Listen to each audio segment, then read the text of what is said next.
OTB AM. This is OTB Sports Radio. 7:30 on this Wednesday morning. You're very welcome along to OTB AM. Eoin and Will with you right the way through until 10 o'clock this morning. And plenty coming up over the next little while. We've got Curtis Fleming joining us for an interview later on. He is the new manager of Punjab FC. We've got love-hate actor Peter Coonan on our Culture Hall of Fame, and a Marcus Rashford appreciation slot with Daniel Harris is coming your way first up this morning. But the big story, Will O'Callaghan, is that Premier League football is only 10 and a half hours away. We should have a little ticker at the bottom left of the screen at Sky Sports News. Yeah, good morning, Owen. It's hard to believe it's only been 100 days since the Premier League went into its lockdown, and here we are now getting ready for two games which could have implications at either end of the table tonight. The 6 o'clock kickoff, Sheffield United, who've been the surprise package in the Premier League this season, potentially could rise as high as fifth if they were to win against Aston Villa. Villa are so reliant on their home form, as you were saying with Conor Harrison yesterday, that if they're going to stay up, they're going to have to make the most of the games they have at Villa Park. We'll see if home advantage means that much, given that we've got neutral venues now too, but they desperately need to win at the other end of the table. And then Liverpool fans are probably going to be cheering on Arsenal tonight when they take on Man City. As we'll see in the sport pages, Pep Guardiola has been saying that Man City are not in any way ready for the games that they're going to face over the next few weeks. So pressure on them going into that game against Arsenal if they're to push the title race back by another week and force Liverpool to wait to win the title against Crystal Palace. I'm sure Liverpool would love to get the chance to win it at Goodison this weekend. Well, what's the thing you're most looking forward to about football coming back? Well, Premier League football. Yeah, I'm looking forward to seeing how the Premier League have learned from some of the issues that the other leagues have had in terms of their TV presentation. I think they probably learned from the Bundesliga. I mean, we're going to see all 92 games for the Premier League are going to be televised between now and the end of the season. The Bundesliga had a few teething problems in terms of showing games in empty stadia and just that kind of empty feel that we had. Even I think all of us enjoyed Bayern Munich against Borussia Dortmund a week and a half ago, where Bayern Munich effectively sealed the title, but they did so in that kind of empty, cavernous feel at the Westfalenstadion. And the Premier League are going to enhance the audio, a bit like what La Liga have been doing in the last few games. And I think that actually makes a difference. You know, give me something fake, but something that feels more like what I know, rather than watching something that more closely resembles Leinster Senior League. So I'm intrigued to see what Sky are going to do tonight. Don't slag off the Leinster Senior League. That's the first thing I'll take from that. So you're in on the red button then on the crowd noises.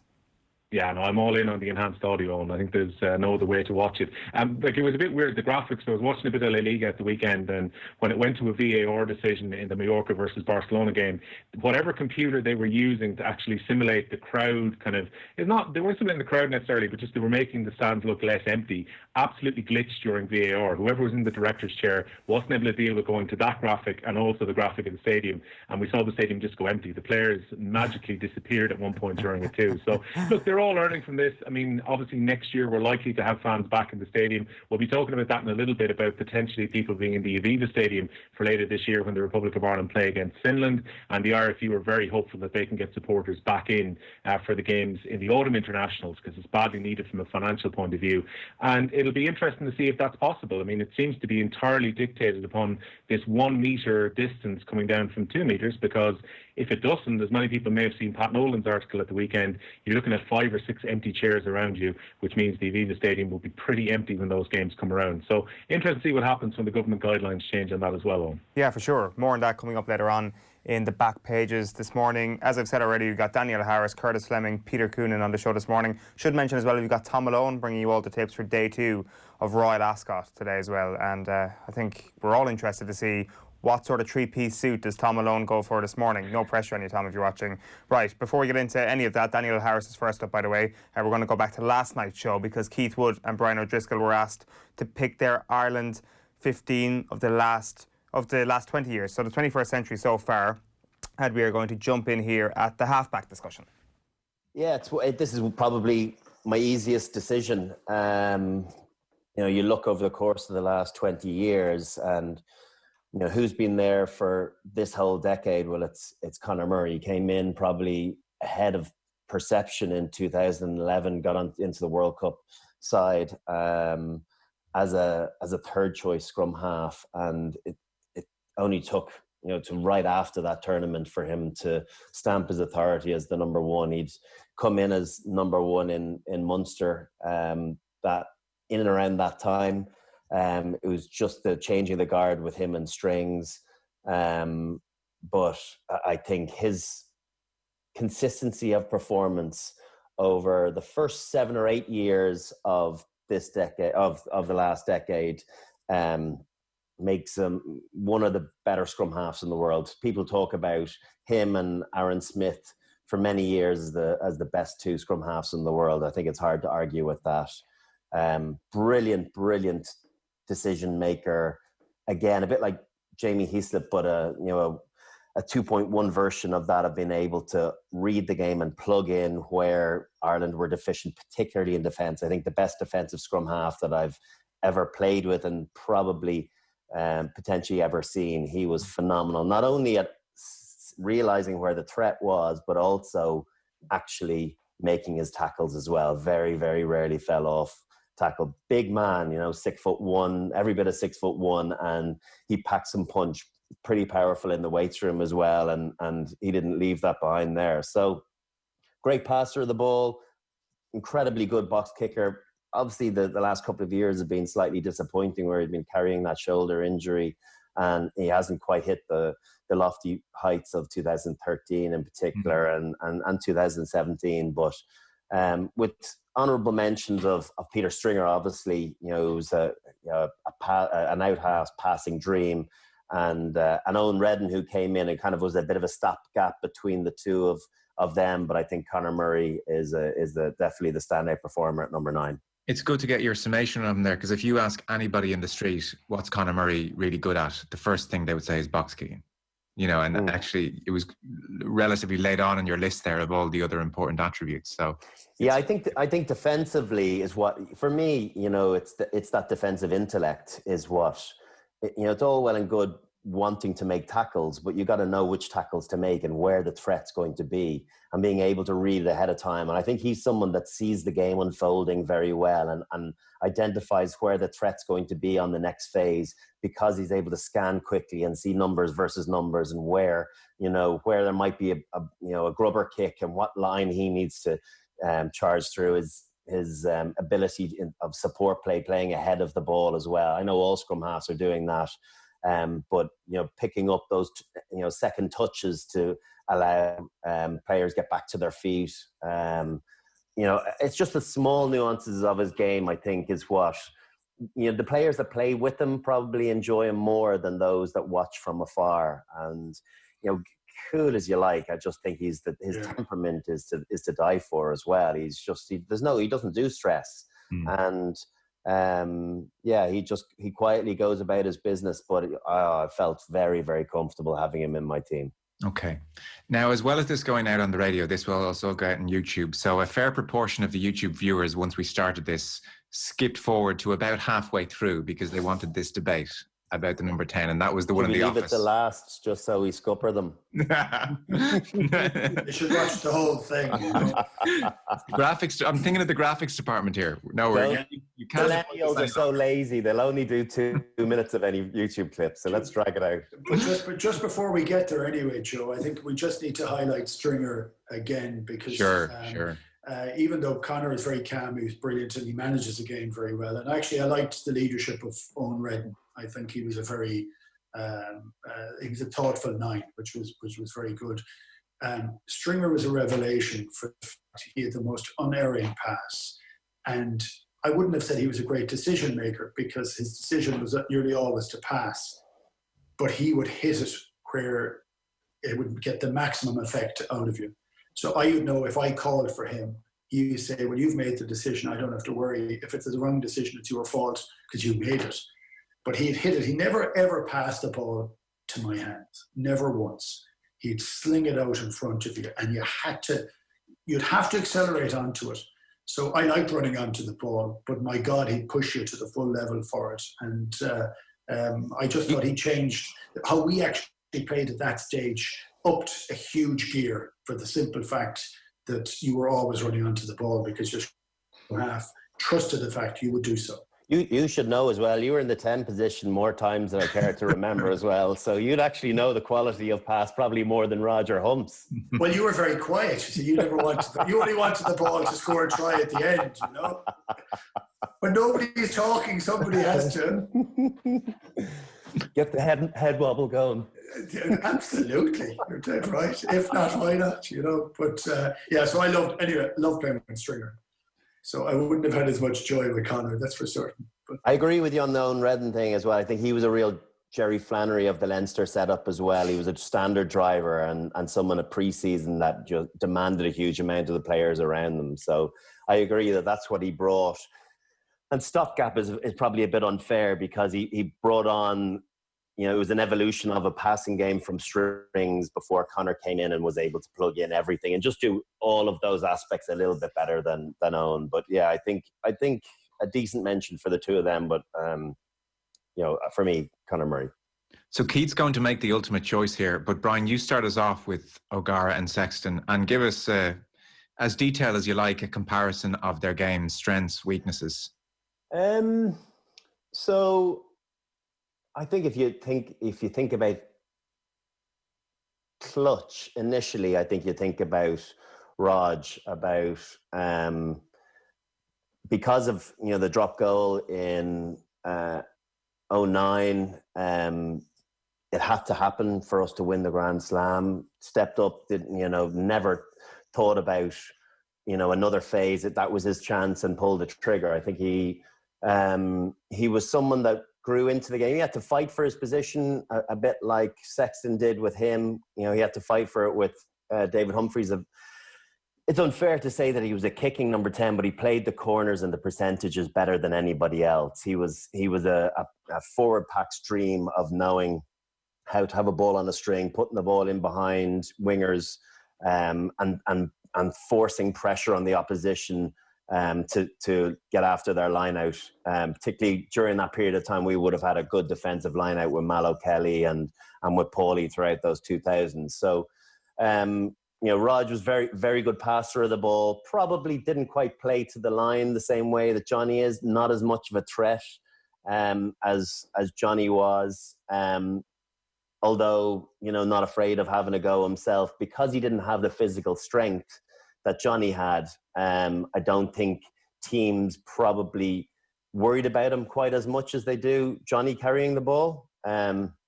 Defensively, obviously, Rogers' tackling wouldn't have been the strongest part of his game, but he was incredibly brave. But I think physically, Johnny's tackling, and we spoke about it before, concerns about him going high the whole time, his tackle technique being a bit questionable, particularly when he appeared to be getting those head and neck injuries. But he, again, equally brave, but had the capacity to throw the shots in, and that choke tackle became a thing of him and Henshaw and Darcy over the course of the second decade of the 21st century. So, yeah, they're quite different players. I think Johnny was able to, they both had brilliant vision, identifying space, were willing to play from wherever. And I think you always had to be on your toes, that there was a quick tap potentially coming your way from anywhere if the opposition switched off. So kindred spirits that way. But I think probably a bit more attacking with Johnny and a little bit more of a kicking 10 with, without being disrespectful to Raj. So slightly differing styles, but, incredibly effective, both of them. And of their time as well. I think the game has changed dramatically, and maybe they would have had an adaptive ability to be able to play in each other's decade a little bit more. Keith, pick up on some of those points and what's in your thinking. I think the last point is they were players of their time, and I think, and players for their coaches, actually. So I think Johnny Sexton has been pretty phenomenal under Joe Schmidt in particular. He has a like-minded coach who thinks out the game and the manner under which it should be played, and then delivers on it, and has done it incredibly well for all that period of time. I think Raj was coming almost from the end of amateurism. He was a young kid coming through the system. I think in many respects it might even be hard for him to get through at the present moment in time. Once he'd get in there, I think he'd deliver, but it's very hard to get that start now. And he was given a start, and he had a lot of down days. He had a lot of days when he didn't put them over. And you remember, like, fans often only remember the great days at the very end when he was putting them all over. He was a fiery character as an out half. Both of them both were very fiery, and they could be riled and could be bitchy. And they still are. And they still are. And they actually have an extraordinary body language. You can just see it immediately how they are, and they have a face on them, when things aren't going right, and even a face on them when they seem to be going right, but not as right as they would have liked them to have gone. I look at both of them. I think it's incredibly tough to measure between them. I'm still a little bit disappointed that Brian has chickened out as a coward. But if I was looking at it, the only thing that marks one out over the other for me was the amount of knocks that he got early on in the career. And I'm not doing this with a red jersey, but I would pick Rog. To deathly silence, Brian. To counter it and to try and throw an extra bit of balance, you got to take into account that Johnny was World Player of the Year as well. He's beaten the All Blacks 3 times, drawn with them once. Won a Grand Slam, won other Six Nations titles too. So, from a medal haul point of view, I think Johnny obviously wins there. I think it's a tough call, but I'm going to leave it at that. Yeah. Well, I like the fact. I still go back to Rog. I like the fact that he was there for an awful lot of it. He was there from 90, 97, 98, 99. When Munster would have been a poor team, when Ireland were poor, when there was no sense of success, he was there for all of it. He was chopping and changing with David Humphreys for a fair bit of it. He stayed the course to get there, but he stayed the course with his hand on the tiller for Munster to get to 06 and 08 and delivered on those days, for Ireland to win the Grand Slam in 09. He was at that stage of it too.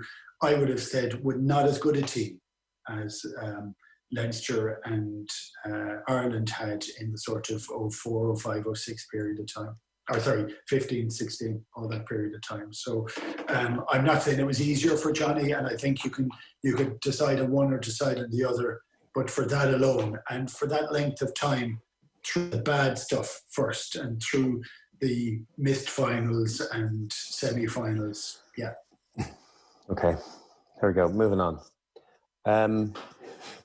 One last quick point. And Keith, does all that stand for a bit like with the Rory Best Flannery question? One game, your life depends on it. I mean, Brian outlined Sexton's physicality, taking the ball to the line more. We didn't mention the Lions career as well he had versus Rogers' Lions career. So one game on the line. Yeah, do you know what? I just wouldn't, I'm happy to sit in the fence with Brian on that. I actually wouldn't have any issue having either of those guys. If you were looking back and saying one of those guys was kicking it, I'd be comfortable. I just wouldn't have an issue with that idea. Actually, some of the arguments we're having here are so fine on some of the players that you're saying, yeah, you'd be very proud to be in that team with either of them. Yeah, because I feel like Brian's body language is betraying him right now. So do I. Gone into a touch of a sulk about this decision. I feel like he wants to say a bit more. No, because I'm okay with either, provided my name's not associated with it. Yeah, it's a really difficult one, and not just because of my friendship with the two lads. It's not solely to do with that. It's because you can argue the point for both of them because they both achieved. Some people would say that perhaps Rog had a greater Munster career than he did have an Ireland career and kept them in the mix. People would say that Johnny didn't have the clutch kicking early on in his career. He missed the one against New Zealand in 2013, but then he knocked over that drop goal against France to set up the Grand Slam. So there's counter arguments to everything within this. Yeah. But it's a very, very difficult call, and you're right. You'd be happy to play outside either because, they're both incredibly clever footballers and they'd put you in the right parts of the field. OTB AM on OTB Sports Radio, Ireland's first and only sports radio station. And Liverpool lead.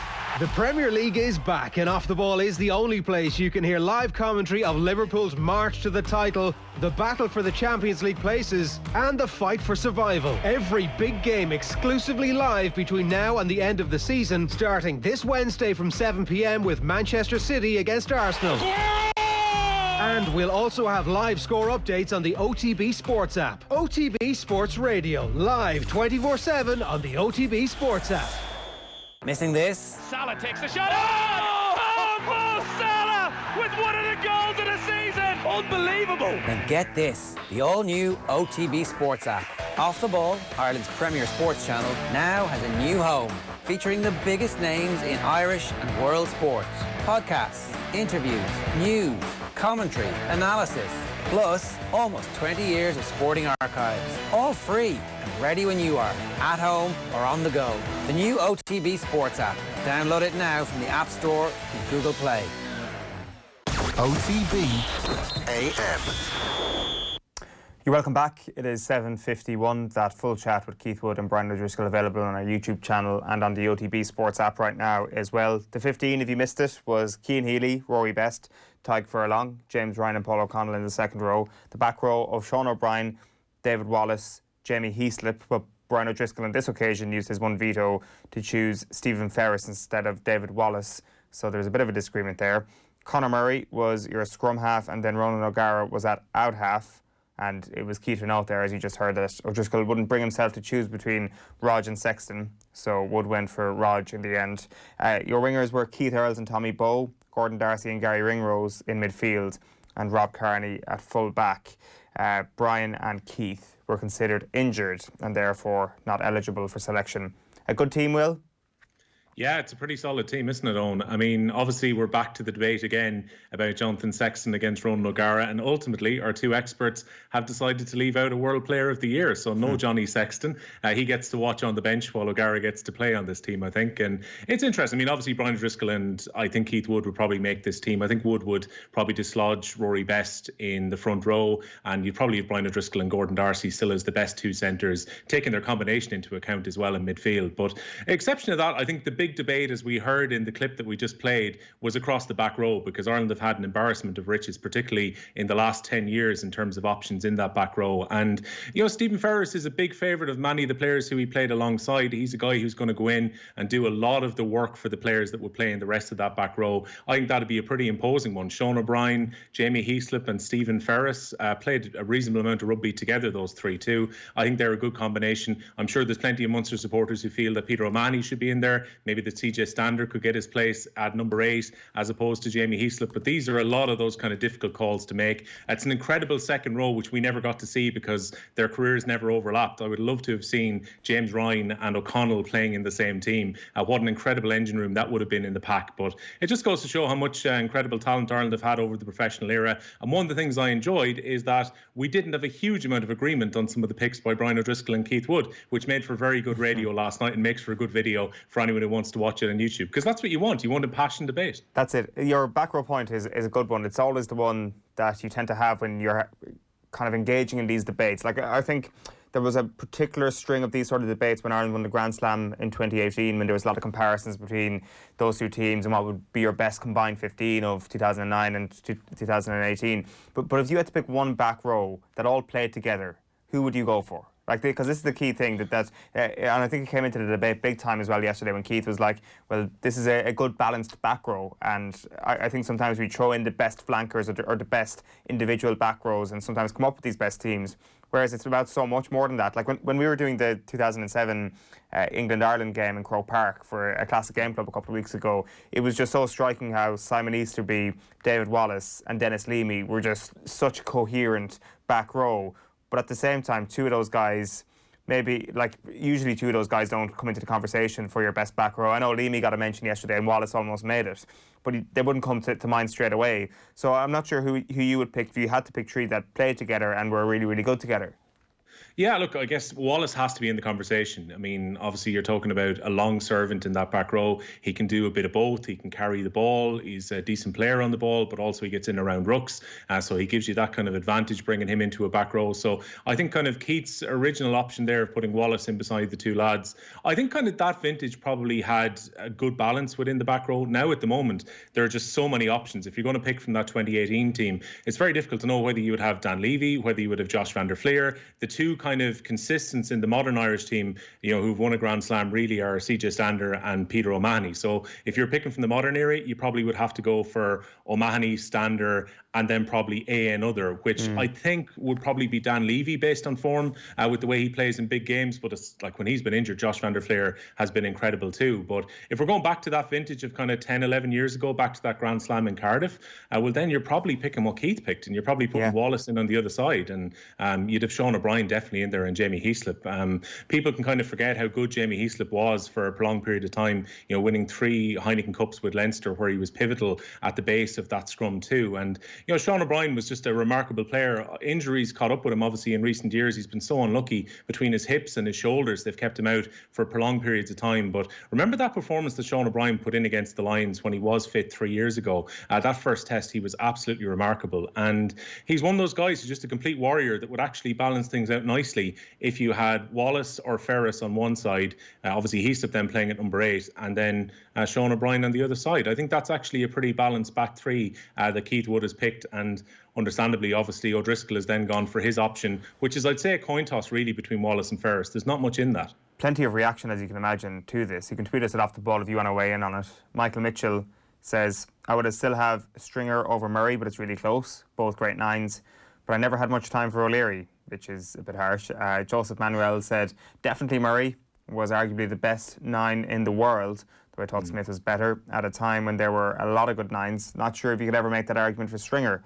And Luke says, gotta love the bull, Farmer tough.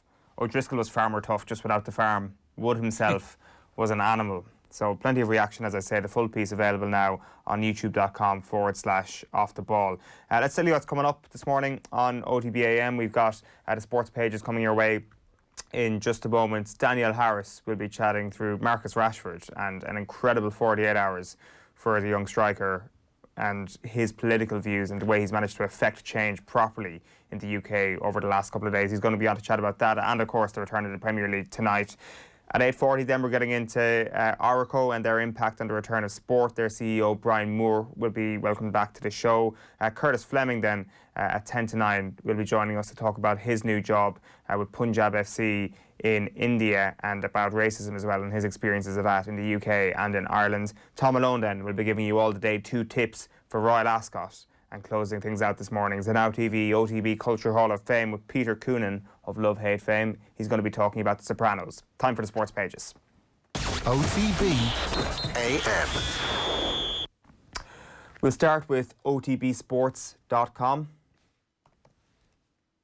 And the main story here is with regards to the Daniel Kinahan story last night and kind of more of an international angle on it. They had UK boxing journalist Tris Dixon on the show last night, and as you can see there, he was talking about how the world is now viewing the situation with Daniel Kinahan being involved in the biggest bout in the history of British boxing. The red light district of sport, can boxing save itself? The headline there.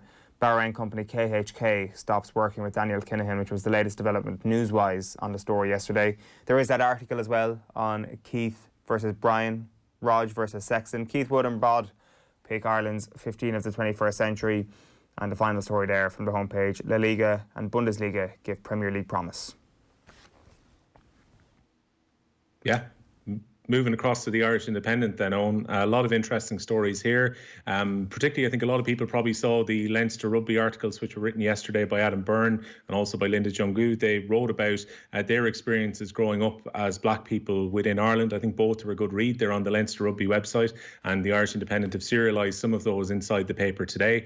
Lee Chin, as we see in the top right-hand corner, the potential for penalties being used to decide deadlock games. Now, this will be happening in the club championships because a lot lot of the club championships I've seen, they're trying to finish them on the day up until the finals or semi-finals. So penalties will be coming in. We saw them in the provincial club championships last year. I saw an absorbing one, which I had to watch on Twitter last year because there was no TV coverage. But Portlaoise played St. Pat's and Wicklow, with Portlaoise coming through on penalties. And it went to effectively sudden death within the penalties too. So that could be very exciting. Potentially it's going to be used in the championship, because I would imagine in the All-Ireland series, given the fact that they're only going to have from the last week of October until the week before Christmas to play out championships, that means we're probably going to see penalties to decide games on the day. Dan Mcdonnell has an editorial piece as well, which is about the FAI story, which is across a lot of the papers today. And this is something that Dan was saying to Nathan last Friday, which is that the new FAI board have backed themselves into a corner somewhat with all of their talk in February when they came in, that they wanted to make sure the League of Ireland was in a good place.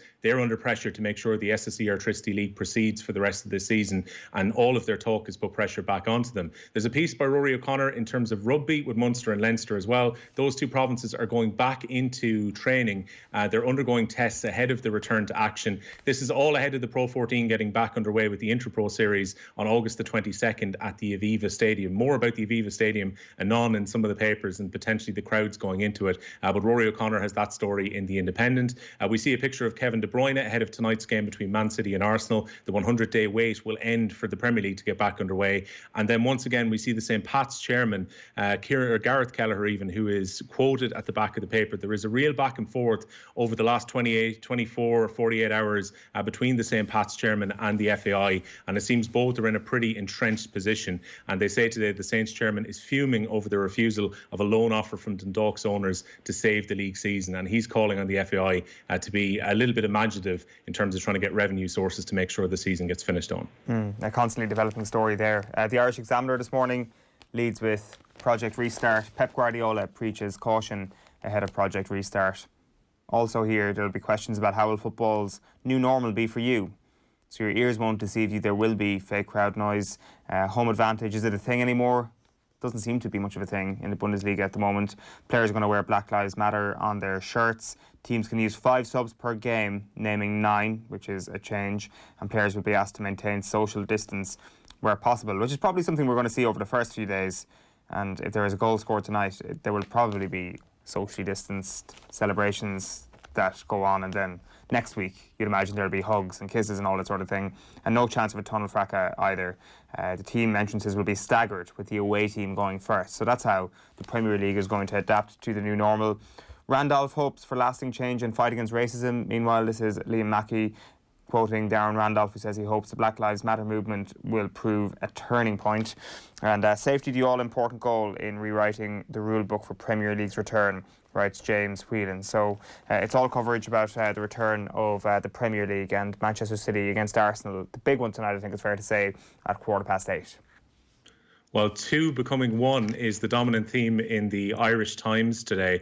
The FAI are hoping that 18,500 people will be able to attend the game between the Republic of Ireland and Finland in this coming September. And as you can see, the little graphic there on screen at the moment, the whole thing is, if it doesn't come down from 2 to 1, it becomes extremely difficult for these fixtures to take place at the Aviva Stadium. If the current 2-metre restrictions were to stay in place, the capacity at the Aviva would be capped at 8,200, which links in very nicely to a story further down the page, which effectively speaks back to Emmett Malone's piece on the Republic of Ireland. And that's Jerry Thornley's piece, where it's titled, "Numbers don't add up for opening the Aviva if the 2-metre rule applies."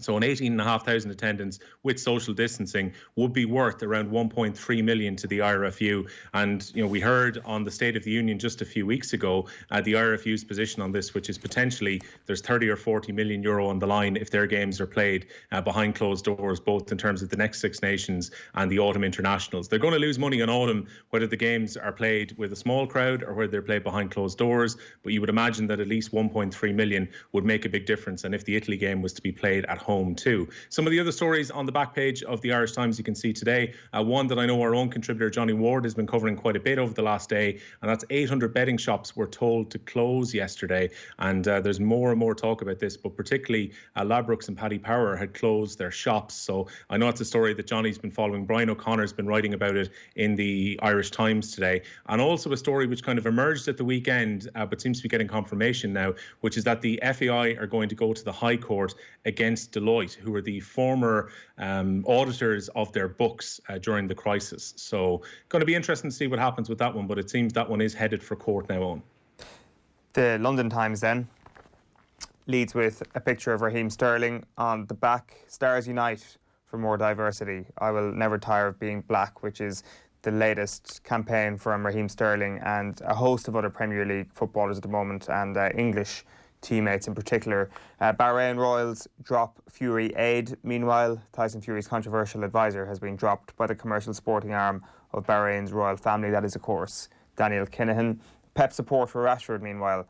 Football rivalries put to one side when Manchester City manager Pep Guardiola praised Marcus Rashford for forcing the government into a U-turn over free school meals. There's also coverage of Royal Ascot inside, reporting on an extraordinary day of racing yesterday, says the back of the London Times. But in general, the Times kind of focusing on football being back at its best with Henry Winter inside, looking forward to a blast of compelling action, he says. I should mention as well, it's not just City against Arsenal, of course. It is Villa against Sheffield United, which is the first game at 6 p.m. today. And inside the paper, he says, time for players to put on a show for the watching world. And that will be the strange environment that the Villa and Sheffield United players will be in tonight, being in a completely empty Villa Park, but knowing that there is going to be a bigger television audience than perhaps would ever watch a Villa versus Sheffield United match tuned in this evening. Well, 5 stories across the back of the Irish Daily Mail today, Eoin, including, again, the FAI is the head story here again, and it's the interim FAI boss, Gary Owens, who has been speaking. He's defended the organisation's strategy regarding a safety-first return to football, especially in the League of Ireland. He's been hitting back as well at the St. Pat's Athletics comments, which came during the week, where basically himself and Niall Quinn had been branded a failure. He said, quote, "Show me what we're doing any worse than any other sport. We've led the change in relation to the pilot scheme and testing. We put our hands up and said we would do that. We're in discussions at the top levels of government, FIFA and UEFA for funding for the League of Ireland to resume. When you're 32 or 52 million euro in debt even, it's that bit harder to get people to give you money," end quote. So again, that's Philip Quinn's piece there, where he is quoting the current FAI CEO. You've got Raheem Sterling on the back page of the Daily Mail as well, after that video emerged last night, where he's looking for a campaign to try and improve diversity within sport. Lee Chin, again, some of the interesting parts coming from his interview over Zoom yesterday. He says he's concerned by the potential for a second wave of COVID-19 and the impact that could have on the return of sport. You can see in the top right-hand corner on the Daily Mail today as well that Leinster's shot at a world title. It's once again emerged the idea of a World Club Rugby Championship. And when I spoke to Guy Easterby for OTB Sports a few weeks ago, he said Leinster will be very interested in looking at that proposal. And also we'll be talking about Ascot with Thom Malone after 9 o'clock. But a big day yesterday for Frankie Dettori, and he has been labelled on the back of the paper the darling of Ascot. The back page of the Irish Mirror then. We're not really ready. Pep fears underprepared City will be hit by injuries. So the quotes from Pep Guardiola are as much to do with his own Manchester City team as any other aspects of Project Restart in terms of safety or anything like that. He says underprepared City will be hit by injuries. Now this could be a thing that does hit a lot of teams over the next couple of weeks. It's strange that we're in a scenario where everybody seems to be fit. So all those injuries, all those niggles that had been such a feature of the season before the break, they all seem to have cleared up. And now we're in a position where perhaps injuries could become more prevalent again because you're going to be right back into the fire of playing just an incredibly tough schedule of games to finish out the season. The other story on the back of the Irish Mirror is Kenny and players set for busy autumn as UEFA announced dates. And none of these are confirmed, obviously, but it does look like Ireland's Euro 2020 playoff in Bratislava against Slovakia will take place on or around October 7th. So I put a fairly wide circle around that on your calendar, October 7th. It might not be that exact date, but around that week is looking like when UEFA will fix that clash for. So that's the Mirror.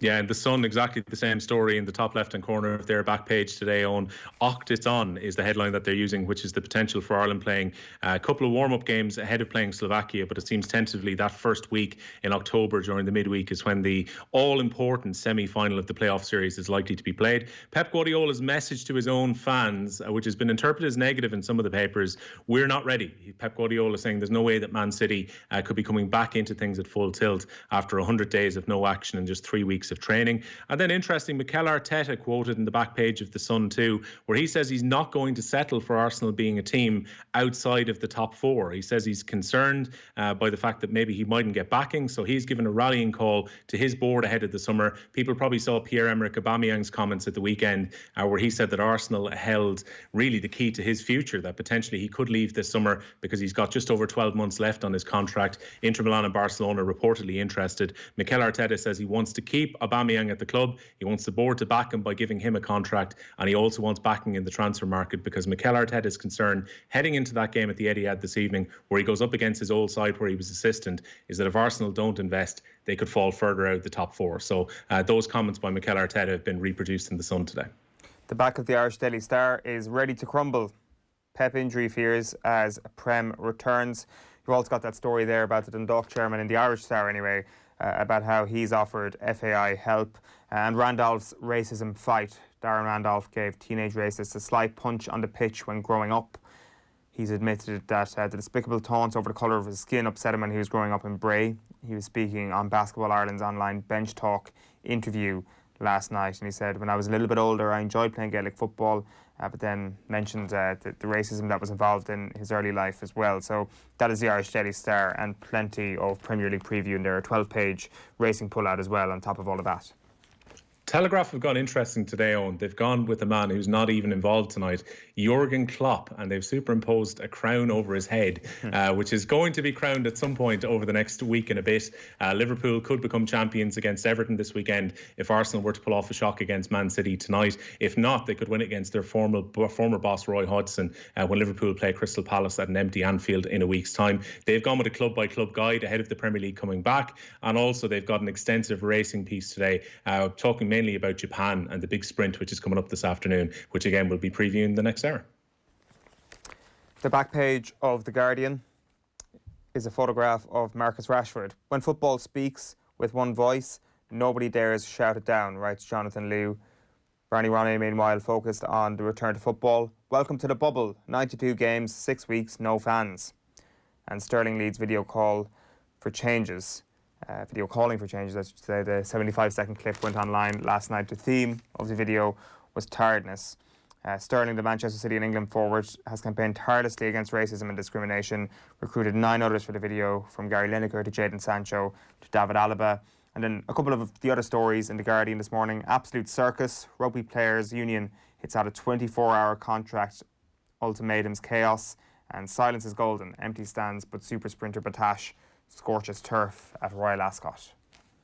I love the picture that the Racing Post have used today on. They've got Frankie Dettori jumping off in his customary celebration, and the headline that they've gone with is "The New Normal, but some things never change." And despite the fact that there's nobody at Royal Ascot, obviously the grandstand behind him is entirely empty, but the focus is on Frankie having his jump off.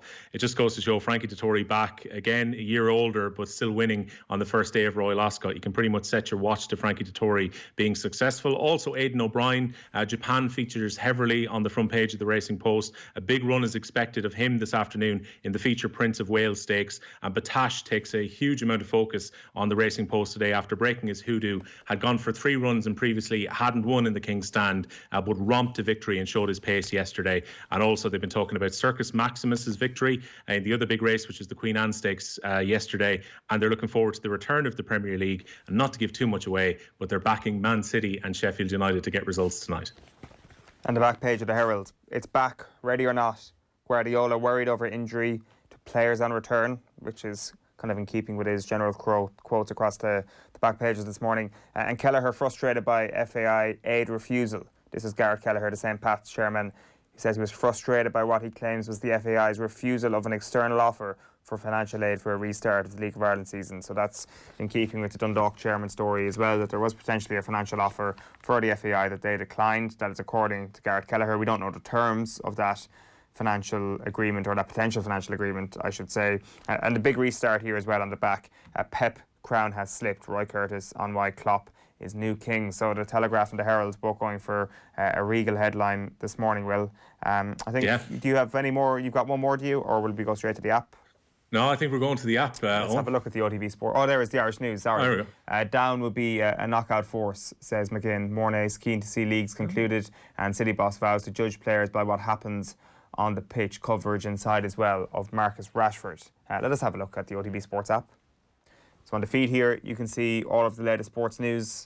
Over in the radio section then, you can listen to OTB AM live every single morning, as well as everything else that's on the OTB Sports Radio. 1 o'clock today. It's a pretty busy day. 1 o'clock, we've got a special football show with Kevin Kilban, Shay Given, Jason McAteer and Niall Quinn from OTB Gold. At 6 o'clock then, Gooch. Colm Cooper is going to be chatting to Joe Malloy, also part of OTB Gold. And then at 7 o'clock tonight, live and exclusive national radio commentary of Manchester City versus Arsenal as the Premier League returns. And there's also our latest video, and then the OTB Podcast Network, where you can hear all of our podcasts. Well, just a couple of the other stories we want to get back into. This FAI story has raged on again over the last 24 hours or so. It seems that there's a new layer on this every single day at this point. Garrett Kelleher, the chairman of St. Pat's, he's aired kind of a new frustration this morning about potential finances that were on offer for the FAI here to try and get the season back up and running here. The Irish Independent, I'm just using that because it's in front of me here, has learned that the Dundalk chairman offered assistance to the football body in an attempt to help Irish football through its latest difficulties. It seems very quickly over the last 4 or 5 days the tone has changed, publicly at least, from within the organisation and from within League of Ireland clubs, and big questions are being asked of those at the top of the organisation, namely Gary Owens and Niall Quinn. Yeah, and look, as we kind of said when we were going through the papers, I think both men are now backed into a corner at this point because they spoke about the League of Ireland being central to the FAI. We had previously, heard it being labelled the problem child of the association, and the idea was that they were going to come in and try and improve things for the league. And then the COVID-19 situation has made things incredibly messy indeed, because we were only 5 games into the new season, and understandably, I think a lot of clubs have got financial concerns about the end of the season, and they're not going to look to come back unless there is a financial package in place which will ensure that they're not going to damage the long-term future of the clubs. And that's why I think we saw Cork City and Derry not breaking the confidentiality agreement that there was coming out of the meeting on Friday, but being quite open with their supporters by saying, look, we have to have a serious think about this, and the package which has been offered realistically isn't going to be enough to convince us to get back onto the pitch at the end of August or into early September. The longer this goes on, as Dan Mcdonnell was saying on Friday on the show, the more concerned you get about whether the SSE or Tricity League will resume. And understandably, the 4 clubs who probably have the most to lose, given that they've been asked to share out their European prize money in Dundalk, Derry, Shamrock Rovers and Bohemians, they need the league to get back going because they need games before they play in Europe. We saw yesterday afternoon a little bit more detail in terms of what's likely to happen with the Europa League qualifiers. They're going to be single leg games from late August. And for those teams, it's so crucial to try and navigate 1 or 2 rounds of those competitions. I think in the case of Dundalk, who lost €1.2 million last year, longer term for their owners, they want to try and get them into the Europa League group stages again, or the great dream will be to try and get into the Champions League group stages with the huge financial benefits that will be there. So you're asking those clubs to give up money to try and keep the league going. At the same time, they'll feel that they earned their money off on the pitch last year and that they should be perfectly entitled to hold on to it. We know that the FIFA money had already run dry because it had been used for payments from the previous administration. So it has backed both Owens and Quinn into a very awkward position whereby they have to go to the government to look for money at a time when they still have to sign an agreement to get the state funding tap reopened again. And that's a delicate position for them. If they're to go to UEFA or go to FIFA, UEFA and FIFA will probably look at the financial record of the FAI and they're not in a very strong position to borrow. So therefore, this offer from Dundalk becomes very interesting because it was potentially an internal solution to a massive problem to see if the league can get back underway. But pretty much every club at the moment, and St. Pat's not unique in this, have got their own agendas coming into these conversations. So we have to be very aware of that. And it's kind of interesting that the First Division clubs appear to be more than happy to go back and return, despite the fact that they probably have the smallest revenue streams of the semi-pro clubs across the league. Anyone I've spoken to in the First Division, they seem happy enough to go back training at the end of this month and to play out the rest of the season, probably because the costs for those teams are a lot lower than what they are in the Premier Division. And unless things change in terms of social distancing, we're going to see very few people coming through the gate zone, which is a big problem for the League of Ireland because they are so reliant with, effectively a very small TV deal. Money won't come in from streaming and they don't tend to have big sponsorships. So you're so reliant on people coming through the gates on every second week, and clubs almost run into financial trouble when they've got to run with no home games, as we saw with Finn Harps last year. So it's a very difficult and very delicate situation, and I am sure you're going to see more back and forth. And it was interesting to go back the other night to FAI statements coming out at 11 p.m. It felt a lot like the old regime in that regard.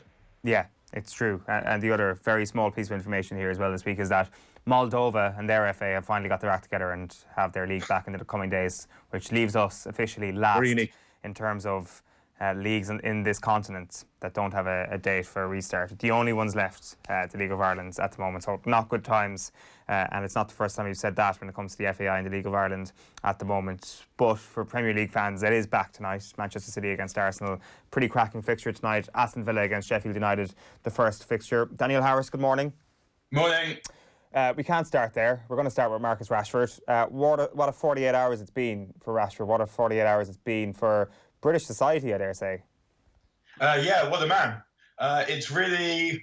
I keep turning over in my head what has happened, and I keep repeating it because it's so remarkable that Marcus Rashford sat there in his garden in shorts, socks and slides and called out the government's cruelty. What? And that was something that just that simple fact has been absolutely staggering me for the last couple of days. But if you add to the end of that, and the government caved, it sounds like an even more remarkable thing. And I think what Marcus Rashford did that was such genius was that there's a lot of noise in politics, there's a lot of detail, and there's a lot of chatter. And he cut through that because he just found one thing, and he brought it all down to one thing. He brought down what this Tory government stands for to one thing. Do we care as a society that children are going hungry? And Boris Johnson originally said, no, we do not care. And the problem for him was that he was in a battle that he couldn't possibly win, because Marcus Rashford is that rarity. He's a footballer who everyone likes. It's impossible not to like him because he radiates dignity, integrity, joy, love, happiness, all of those things. And it's also the case that because he's a footballer, he's in the public eye. So let's say Boris Johnson had stuck to the original decision.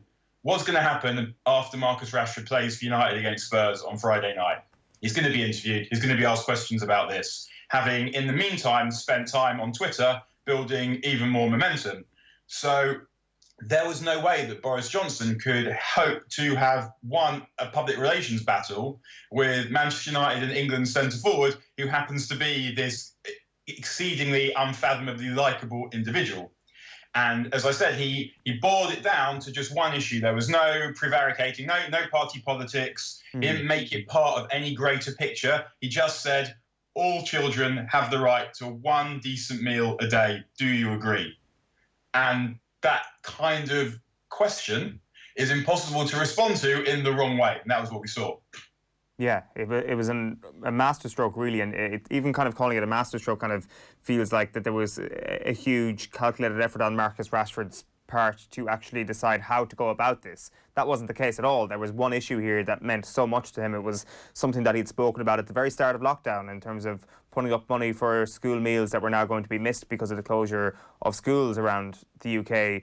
He had one cause and he followed through on it. And in the political climate at the moment, it was going to be a cause that was going to be very, very hard to go against. But it's particularly interesting at the moment, given how, what are we, 2 months out since Hancock's comments about Premier League footballers, about how they should take a pay cut, about how they should try and make a difference. This is your difference. You know, this is the difference that the Tory government were looking for, and how society can be impacted by these footballers. I only semi-agree with that. Okay. I don't think that the Tory government were actually looking for the footballers to do anything. I think that they were looking to misdirect from their own culpability for the absolute mess that was coronavirus in the UK. When he talked about footballers, was saying, look over there, because he felt that they were an easy target. Because here's what you have in football. Football is more or less on the playing side, not on the management side, and certainly not on the boardroom side or the suit side, is a meritocracy. So there's a reason why in the highest echelons of football, you have more people of colour and more working class people than you have in any other arena. And the reason for that is that it's a meritocracy. You can't deny how good someone is at football, nor would you want to, because there's so much money in football that no owner is prepared to do that anymore. So what Matt Hancock was doing was he was saying, well, we've got these people in society who I think people dislike.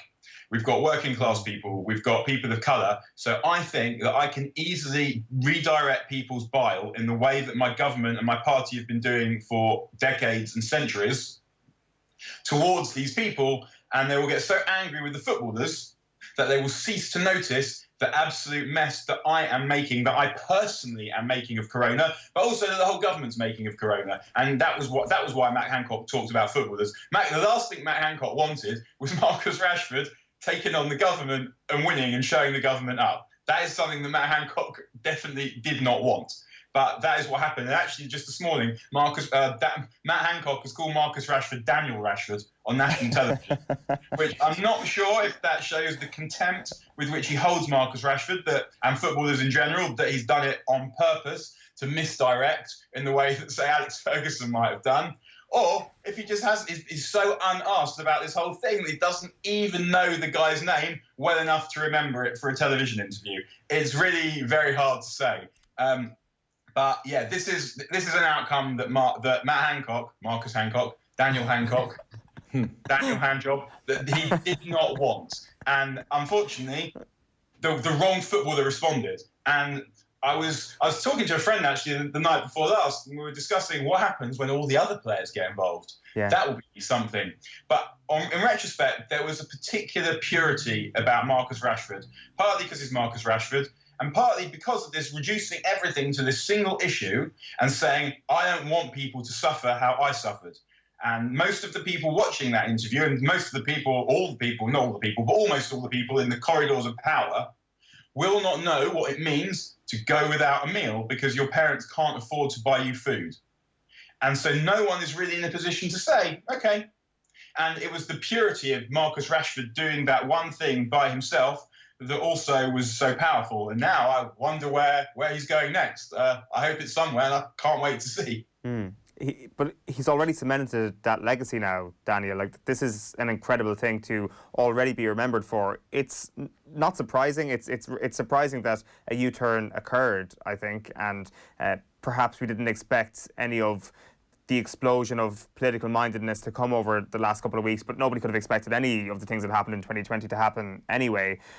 I think the sky's the limit for this guy in terms of continuing on this path, because he's now been given an opportunity and he's taken the opportunity and he's seen that speaking out politically and trying to make a difference actually works. Using your platform works. I mean, I'm sure many Premier League footballers would have been unsure about that in recent times. Is speaking out actually the best thing to do? Marcus Rashford has proven... It's really hard to say to people, this is what you have to do because you have that platform and this is your responsibility. But we haven't always seen the positive outcome of that. Yeah, sure. It was certainly, so what I'm saying is, whether a platform accords someone a social responsibility is difficult, because when you have footballers who are young, footballers particularly of colour, might not want to draw attention to themselves, because we know how this country reacts often when people of colour do that. So for me to sit here and say all the other footballers are obliged to do something like this is, I would feel uncomfortable doing that. But at the same time, I would certainly enjoy it if they do, because they can help us make the world a better place. And that doesn't mean I expect them to make the world a better place, but the world being a better place is a situation that I would relish. And I think what it teaches us is that we all have a responsibility of some kind to do what we can. And what we can, obviously, depends on our circumstances and how we feel. And we're not obliged to invite aggravation or to jeopardise our mental health, given the shrillness that often operates in the UK that we're all familiar with. But yeah, if people with platforms the size of Marcus Rashford's do opt to do something, then hopefully they've seen that there can be a result and that people might just respond with love rather than hate. Daniel, is that one of the things that makes this a little bit more remarkable too? Because, I mean, obviously we watched Michael Jordan in The Last Dance in the last couple of months, and we saw where, he swerved, potentially using his position of power, and he said, rich white guys buy sneakers too. You've got a 22-year-old here, Marcus Rashford, with the backdrop of the fact that the tabloid press in the UK have ripped guys like Raheem Sterling apart previously. It takes a lot to put your head above the parapet in the way that Rashford has in the last couple of weeks. Yeah, absolutely does. And for that, he deserves even more credit than we're already giving him, which I don't know if that credit even exists. I'm sure I'm sure someone would sign off on it somewhere. But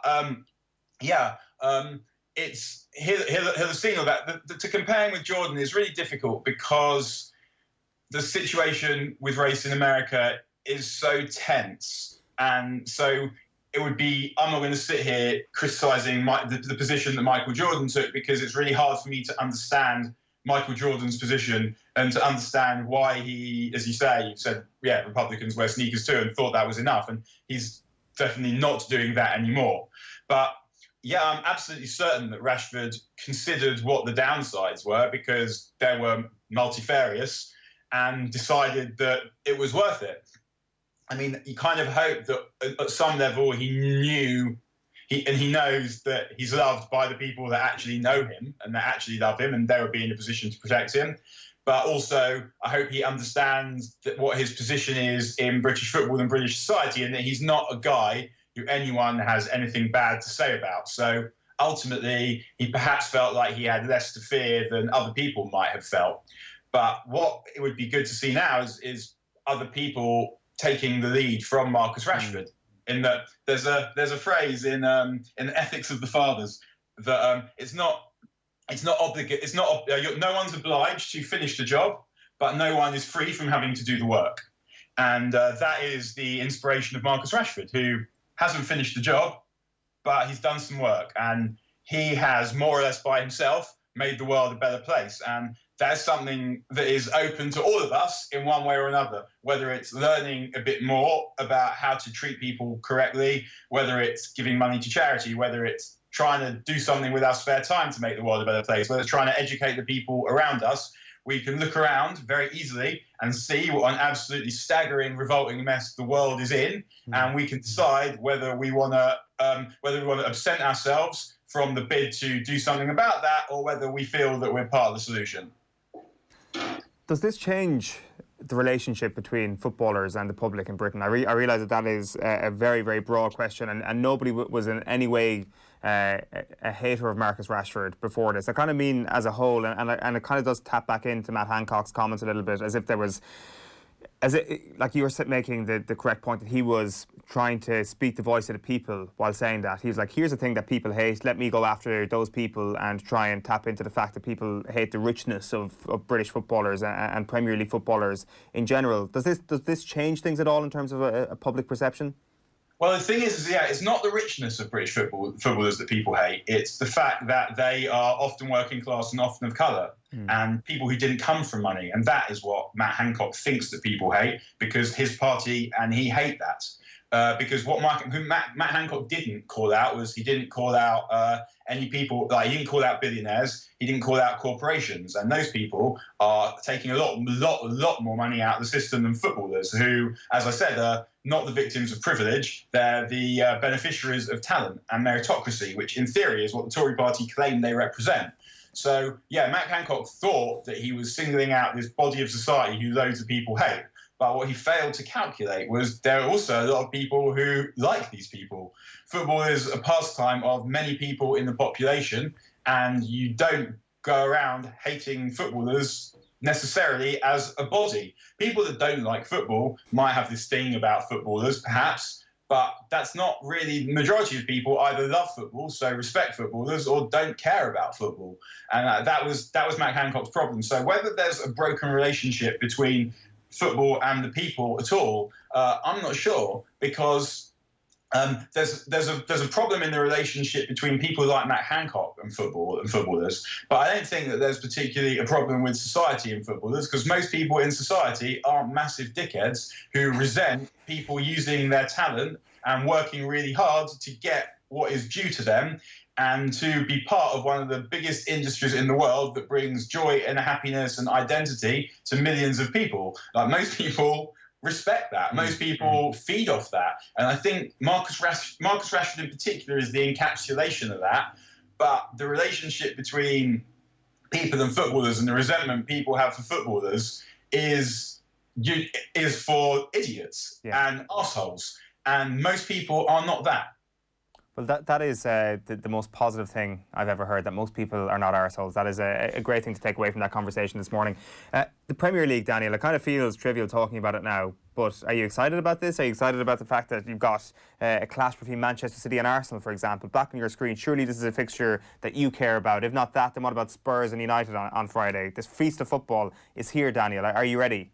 Yeah, it's great to have the football back, and it feels fitting, because what we've seen is, just before the football comes back, we've seen an example of why football is so important and crucial in our society. At a terrible time, a footballer has used the platform accorded to him by football, has used everything that people have given to football over the last 200 years, because it's that enabled Marcus Rashford to do what he did, and that has reminded us that football started off not because of money, but started off because like-minded people banded together to make the world a better place, to give themselves something fun to do, to compete, to then give representation and identity to their local area. And that's what football is. And so, yeah, I mean, I've missed football like everyone else, because football has been a part of my life for longer than I can remember. And that's the case for a lot of other people too. And when we think about football, we don't just think about 22 men kicking the ball about. We think about our families, and we think about the people that we go to football with, and we think about all the joy that football has brought us. So the fact that football's coming back today at a time when there's precious little other joy knocking about is excellent. And although it is probably money that has made football restart, we need to look at that money not just in terms of money that goes into the pockets of billionaire owners, which it does, but money that keeps industry alive. We don't want football clubs going to the wall, because they represent people's heritages. But even beyond that, they are a source of employment for lots of people, for people that make the tea, for ground stewards, for people that work on in the ticket office, all those things. And so football coming back gives those people a fighting chance of maintaining their jobs. And so it's important that it comes back for that reason. But yeah, I mean, in terms of entertaining us at a terrible time, it's also great that football's coming back, and we all fell in love with the game also because we love watching football kick the ball around. So although for me, football's not a television show, not a television programme, it's a spectator sport. In the meantime, any port in a storm, and I will absolutely embrace what we're getting. And it seems that they're doing everything they can to help people stay safe, and they're certainly doing a lot more than lots of other industries are, if you look at what's going on in the shops at the moment, for example. So I think that what we should all do is we should find our joy where we can, and if we find joy in watching the football, which we do for many multifarious and very acceptable reasons, then we've got to dive in. For sure, and you kind of parse through the table at the moment, Daniel, and you look for interesting storylines. It is hard to remove yourself from Marcus Rashford and Manchester United, even on the pitch, as an interesting storyline, because what we find fascinating doing previews of these at the moment is that everybody seems to be back fit. Everybody is ready to play. And with Manchester United, this creates a whole new dynamic to the season that we've had so far, where we're going to be chatting about Paul Pogba again. Not that we didn't chat about him when he was away from the game injured, but this is going to be a very interesting conclusion to the season. I mean, given how good Manchester United were before the break without him, given the fact that he returns, and given the fact that they've made a signing in Bruno Fernandes at the start of the season, who seems to have transformed their fortunes even a small bit. So I don't know, they definitely seem to be one of the more interesting facets going into Friday night's game against Tottenham Hotspur. How do you expect this season to finish up for them? I think that they'll do quite well. I mean, it is really interesting to look at how the season's going to be. It's sort of the difference between when you used to watch a television show, and I know I said that football wasn't a television show, but when you used to watch a television show and you'd watch an episode every week, and that was how football was. It was that thing that gave you motor to your life, and now it's basically like a box set or a thing on Netflix that you just sit there and you're like, come on, we can do one more episode. It's 4 a.m. We're absolutely battered, but let's do one more episode. And that's what football is now. So I think that the clubs that are able to get on a roll quickly, we will see, will be the ones that will do well. And I think that United will be one of those clubs that feel quite confident, because they were on a roll beforehand, and now they've got Marcus Rashford has brought just so many good vibes that they'll be on a buzz from that. I'm sure that the rest of the squad will be buzzing on account of that as well. And they've got Paul Pogba back. So the thing is they're playing another club who for whom fortunes have sort of changed over lockdown. And lockdown came at a really good time for Tottenham. And they've now got Harry Kane back and Son back and Lamela back and Bergwijn back. So those two clubs are more or less, they're in direct competition for the Champions League. I mean, I think United will probably take a draw. And if they win, that's probably it for Spurs. But they're playing perhaps the other club, apart from Liverpool, who are obviously buzzing because they're going to win the league, but the other club who are kind of feeling best about themselves over the last period, and for different reasons. United because things were going really well, and now they feel they're going better, and Tottenham because things were going terribly, but because they had a lot of injuries, they're now back. What we're not sure about is which players are going to be able to get back up to speed immediately. And so Pogba, for example, I'm not sure he'll start against Tottenham because I think Solskjaer will be worried slightly about the balance of midfield against a good team, having two high-risk, high-reward players in Pogba and Fernandes, and also he's barely played in a year. So I think that they'll probably ease him in quite slowly. But certainly that game looks the pick of them, although I'm looking forward to Villa and I've forgotten who they're playing. I'm looking forward to nonetheless to Villa and Sheffield United tonight, because Villa are at the bottom and have to start winning, and they're running out of time. And Sheffield United will feel that they've got a really decent shot at getting into the Champions League if they can start well. So it's actually the fixtures that we've got to begin with are quite exciting when you add in Arsenal, Man City as well. And so it should be a good start, and it is just one after another. It's like a World Cup. Daniel, enjoy it. Good chatting to you. You too. See you again. Daniel Harris there on the line. Right, as you should all know by this stage, OTB are partnering with BMW and Triathlon Ireland to take part in the Run and Ride for Pieta, which is a cycle and run challenge that is supporting Pieta House and is proudly supported by BMW Ireland.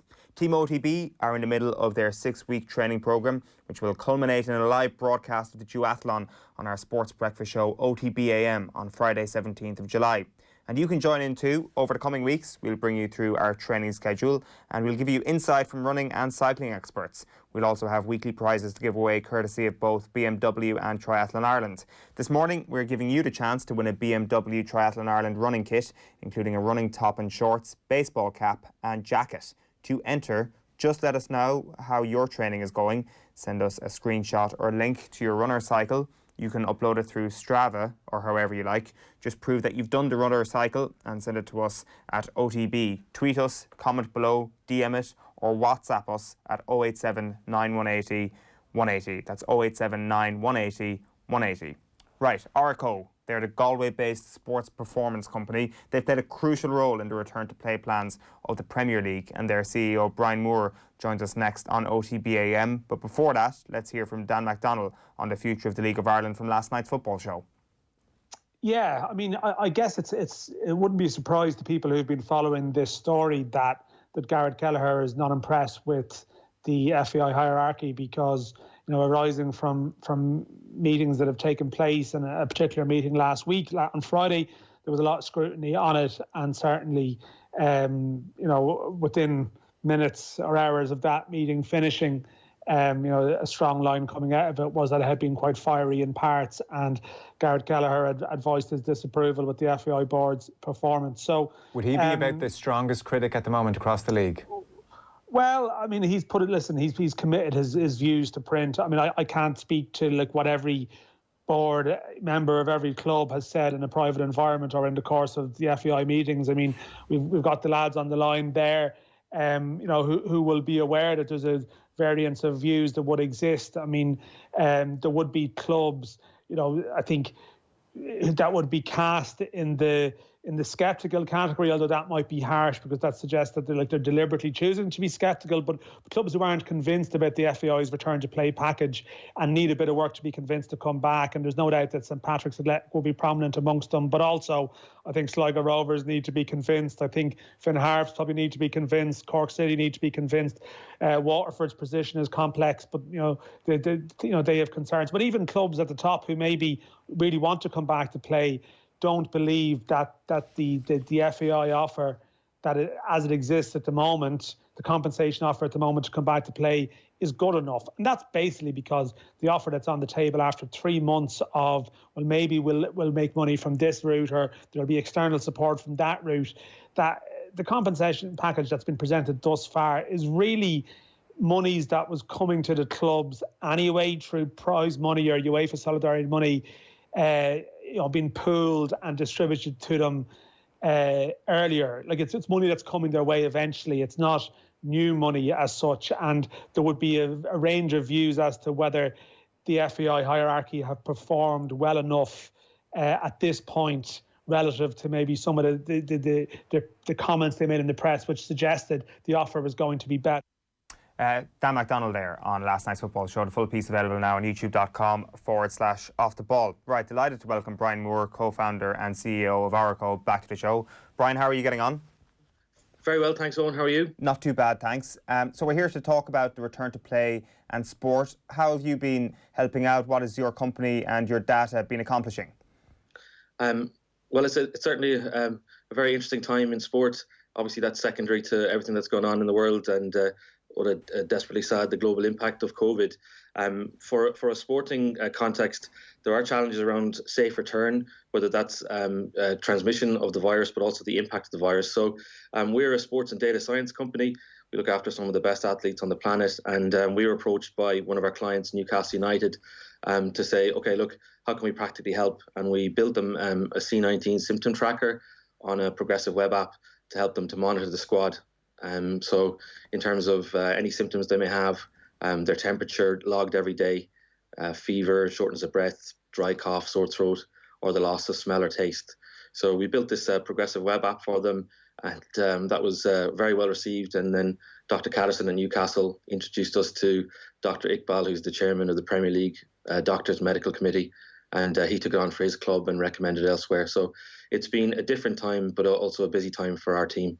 So the C19 symptom tracker, as developed by Oracle, is now being used across a range of Premier League clubs at the moment. Yes.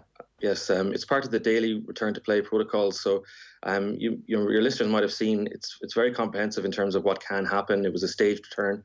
Obviously, we're all excited to see football, live football return this evening. But it handled a lot of what was happening in to give the confidence of the players as well and the staff for their safety to return. So in terms of what they were doing to when they arrived at the training ground, how they arrived, and every morning they must fill out the symptom tracker, and it turns their mobile phone into almost like a bio passport. So when they've completed it and there's no symptoms and their temperature is normal, it's a green flashcard. I don't know if your viewers can see it. We can send a link. And then if they must fill in every day, it defaults to amber overnight. And if they've any symptoms, or if they've travelled or had close contact with someone with symptoms, that flashes red, and then it's followed up by the medical team, and before the player is actually allowed into the training ground. Right. Okay. How long did this take to develop? Like, it must have been a fairly quick action once you realised that this was going to become a hugely significant scientific innovation. Well, yeah. To be honest, where it came about was we were here in Ireland, and we saw a call for the idea of a symptom tracker could be useful for Ireland. So we contributed some research through NUIG and Dr. Andrew Simkin, and just basically handed over our engineering team to help the effort. And once that was completed, and then we spoke to Dr. Catterson. He said, this is going to save me an awful lot of time, and he wanted an audit trail as well for his for the club, so that they could see and track over time. And so it was over the course of about six weeks that it was developed and built, 6 to 7. Obviously had to be tested, and then it was a baptism of fire that first weekend when multiple Premier League teams all returned to training, and at the same time we have clients in the NBA. So the Dallas Mavericks deployed it with their players and also front office staff, as did the Atlanta Hawks. So a massive testament to our team, our engineering teams in Galway and Applied Sports Science in London, and also in Los Angeles. So it was a team effort. So this has been done. Oh, sorry, Will, go on. Sorry, Brian. I was just going to say, obviously, that's a focus on elite sport, the NBA and the Premier League. Is there the possibility for this app to be rolled out for amateur athletes? I mean, given that we're going to have Gaelic Games returning at the end of next month, that they have to have a COVID supervisor and they have to fill out, forms about their symptoms and so on. Does this have an application further down the sporting pyramid as well? Absolutely. That's a great question, Will. we've actually been working very closely with World Rugby. As an example, Mark Harrington, Dr. Aina Falvey, and your contributor, Dr. Ross Tucker, who were really, who were impressed with it at the elite side, and they could see the application. They introduced it to all their teams, but also they're really keen on a community version. So we've been working on that, with the view to rolling it out in the next 4 weeks or so. And that community version will. There was a fantastic Malachy Clerkin piece, and recently about how everybody in the club or whatever sporting team you're with knows who the most organised person is, and they typically will be your COVID officer. And chatting to Padraig Harrington as well, he just said, look, every club's got that one person. So if that you are that person, we have a community version that's coming. Just email us c19@oracle.com, and we'll register your interest, because I think it's a huge component of the audit trail. I think you can understand that the clubs are scrambling to do this, but like pen and paper is going to be another challenge on top of, there's a lot to think about. So here's a ready-to-go system that will save a lot of time and protect your players and your community members. And have you been cross-referencing data with the testing then, the actual COVID test in the Premier League? The medical teams have, so there's a back-end system where the medic can view all the data in context. Right. And so right now it's a pretty blunt instrument in terms of, like, if you have symptoms, then it's flagging as red. Okay. But there's the capability within the system then to put weightings at the different symptoms. So it's a part of a whole package. For example, the loss of smell and loss of taste are strong indicators that are emerging, and there's new kind of symptoms that, as we understand more about the virus, that are important to be tracked. So the teams will cross-reference that information in the background, and again, so it's how it's working in the Premier League is there's twice a week nasopharyngeal swabbing, which some of your listeners might have already had, or you might have seen the videos, which don't look like a whole lot of fun, but it's important to get a really good sample. And then that's in concert then with the symptom tracking to kind of protect everybody. And that's happening now in multiple sports. In the NBA, they're returning to a bubble in Orlando at Disneyland. So these type of packages are really important to be rolled out together. What's the next innovation within the app, Brian? So the C19 tracker is actually built into something called Athlete, Owen, that we're excited about. It's been 10 years in development, and what it does is it pulls all your information into one place. So it has your GPS data, has your sleep data, has your travel schedule. So for our NBA teams, we know how many time zones they cross. But even travel stress locally is important. To 3 or 4 hours on a bus traveling. Also has all your nutrition in one place, so we can link back to your GPS. So in the morning, there's an AI recommender system that sits behind it, and it will explain to you, okay, Owen, look, you've been testing a lot of biscuits lately, and you've been testing, the Moros, which is obviously fine in balance and moderation, but it can tell you based on how many high intensity sprints you did last night, what should be in that recovery drink, and that links that back then to your counter movement jump, to your sleep profile, and it's basically an AI coach in your pocket, if that makes sense. Yeah. Right, that's very interesting. And it's also key, I'd imagine, given all the innovations that have happened from your company within the last couple of years, because I think we had you on, I think it was maybe last year or the year before, Brian, just chatting about the blood data that you had been using when it came to the NBA. And there was a great piece in The Athletic a few months ago about Pascal Siakam of the Toronto Raptors, and how your blood data of his actually managed to allow him to recover better, to allow his game management to be monitored a little bit better, and ultimately ended up in him getting a pretty fat contract at the end of it all after a brilliant season last year with Toronto. Could you explain to us a little bit about that and how those innovations are continuing as well? Sure. So yeah, I mean, Pascal had an amazing season, or a couple of seasons. He came from one of the lowest drafted positions in the NBA to getting a max contract, $130 million. Similar to your salary, I'd imagine. But he's, so Pascal's an amazing example. We worked with him and his agent, Todd Ramazar, at Live Sports, and it's really trying to get a 360 picture of Pascal. He works extremely hard, so it's just finding that balance between working and recovering. And I suppose he's an example of it in action. So we have, all his game data, we have his travel schedules, and we can give him those personalized suggestions to help him recover better. And I think this is going to be very interesting. You might have seen, there's been already a spike in the Bundesliga of injuries where players have returned, and then there's soft tissue injuries because of a spike in load after a truncated season, then a period of detraining, and then a ramp back up. So I suppose on one of the positive sides is that due to COVID, no one really needs to be told or reminded what the immune system is and how important it is. So what we're doing with the blood data is getting a sense check on it, and you're starting to see, increased oxidative stress or, poor antioxidant defenses, and so like fruit and veg intake. So the advice is consistent in terms of, look, you need to recover. That's where our company name came from. OR is the Irish for gold, and RECO short for recovery. So it's getting good fueling, it's controlling the load properly, and then everybody's handling the load in an individual way. Some players can tolerate higher loads, it seems, and others just need additional support. So that's the really interesting thing, actually. Like you can see on the back pages this morning, we're not ready. It says it's back, ready or not. This is all with regards to Pep Guardiola. Ready to crumble, says the back at the Star this morning. This is Pep pointing out that injuries are going to be of a much higher possibility, and your data suggests that as well. Yeah, and like there is precedent. If you look at the NFL lockout of 2011, there was with a very similar kind of run-in period, there was an epidemic of Achilles injuries.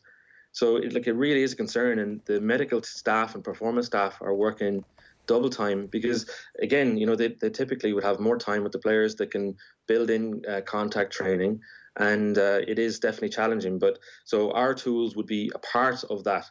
One of the challenges right now is a further challenge. I'm not sure if the articles referenced them, is that under the return to play protocols, the medical treatments are only limited to 15 minutes.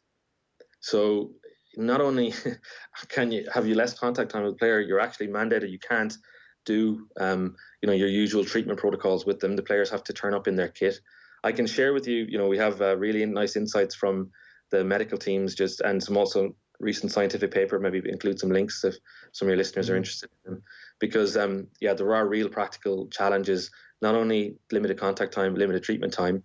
For example, on our blood side, we ran some of the return to play full COVIDs, but some of the challenges are, unless it's an emergency medical treatment or procedure, it's not going to happen.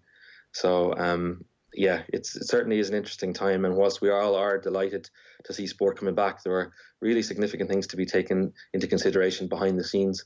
And to be fair, sorry, Brian, can I just ask you about data protection on this? Is there a way of you restricting who in the club or the team can actually get access to the data, or how does that work? Yeah, absolutely. That's a critical component of everything that we do. So obviously with GDPR regulations that we're all familiar with now, in the US there's HIPAA compliance. So it's completely locked down. There's confidential medical information that only the physician will see. It's the property of the athlete and of the player, and that gets limited to actually who within the club can see it. One of our directors and first investors is Thom. He was the VP of technology at Amazon, and he led the AWS and Kindle. He was also the first security officer for Amazon. So like everything that we do has to be data security and confidentiality has to be baked into, which it is. Brian, it's fascinating stuff. Very best of luck with the next phase of the app, and fair play on everything so far. It's been great chatting to you, Brian Moore. Thanks very much, Eoin. Right, plenty still to come on the show this morning. We've got Peter Coonan joining us from 9:30 to chat about the Sopranos for our Cultural Hall of Fame. And then there's Thom Malone on day 2 of Royal Ascot. But right now, we're bringing you our interview with former Republic of Ireland international Curtis Fleming. We caught up with Curtis yesterday as he filled us in on the new manager's job. He's just landed in India. You'll be able to hear the full piece on the OTB Sports app later this morning. But we're going to start with Curtis's experiences of racism throughout his life in football. To be fair, I've been lucky in ways. I've spoken quite a bit because there's a lot going on in the UK now about no jobs for black coaches and such. I've been quite lucky in the fact that I've been working quite a bit. I went with Dougie Freedman to Crystal Palace. I was working at Middlesbrough's Academy where I've been. I was with Dave Parnaby. He was a fantastic coach. Then I ended up going to Crystal Palace as under-23 coach and stepping up to first team coach. Then Dougie went to Bolton and I went there with him. If you know what I mean. I went to Hartlepool with Craig Hignett. I went to Queen's Park Rangers with Ian Holloway, who I'd met at Crystal Palace, and who said he'd always wanted to work with me. So I've been lucky in that way. At times when I have been out of work, I have put in for jobs. There's no doubt about it. And I think what everybody is saying is that I don't think the percentage or the percentage of black coaches or people, or black players or ex-black players want to get into the coaching big enough. I think there's only 6 mixed race coaches, I think, in the top 92 clubs in England at the time. So there's something wrong. I don't have to argue that because all the stats tell you that. Yeah. You know, I don't have to get them out and throw them around and try and make them look good or make them look bad. The stats are the stats. So I do think I did put in for a few jobs and I never heard back. Now, that makes me think, why didn't I? And then what I'm saying is, I'm not saying that I didn't get a job or I didn't get a reply from them because of the colour of my skin. But what I was saying is, why isn't there transparency in why you didn't? And then if you get the transparency and you get a bit of feedback on, like anything, you'll go on and try and improve that, which will then help me to get a job in the future. Instead of thinking that is it because of the colour of my skin? You know, I've played professionally for 16 years. I've played in the Premier League. I've played for Ireland. I've worked in a shop. I've got loads of different experiences and different things that can help me. And then why didn't I get the job? I've got my pro license. So I think the transparency has to be there. And I think that's for everybody when they're going into a job, as a lot of people have mentioned the Rooney Rule. Yeah, and at the start of the season, the EFL introduced that rule where you had to interview a BAME candidate for a vacant role, but that only applied when there was a short list of candidates produced. You could forego that by hiring somebody directly. So if you had Jose Mourinho headhunted, you could go for him straight away. That wouldn't exactly go for something that didn't have a short list. So It's not exactly a rule, is it? No, I don't think so. And again, I think it's brilliant because it's fantastic. People sometimes read a headline and don't read the facts. And you go, oh, that's great, but it's voluntary. That's the word that sums it up for me. It's a voluntary. So they brought it in and said, we can volunteer to go through this process. It's not you've got to go through this process. There's 2 sides of that. The one thing I would say is, what I'm saying is you don't have to let black coaches in. I'm not saying that you've got to have a black coach and say, come in. You mightn't have a black coach even comes or puts his CV in for the job. I'm not saying that the black coach should definitely get interviewed anyway if he just turns up. What I'm saying is that in one case, all the black coaches, I've done my pro licenses. I've coached at every level. I've worked hard. I've done my due diligence. I've worked on everything I've needed to do. So that should get me in the door, at least even for an interview. What I'm saying is, if you're going to go for an interview as a black coach, you've got to be educated in it. You know, to change things, we have to be educated. So you have to go in and say, yes, I have all my badges and I'm ready. And that's another stumbling block, that if someone's not going to give you a job because of the colour of your skin, it won't be because you haven't got the right qualifications, and it gets you through the door. And the only other thing I thought about was, with the Rooney Rule, what it does do, it gives you a chance to get in front of the power brokers. It gives you a chance to sit down and experience that and talk about your beliefs, talk about your philosophies, talk about your experiences, and talk about what you see in the future.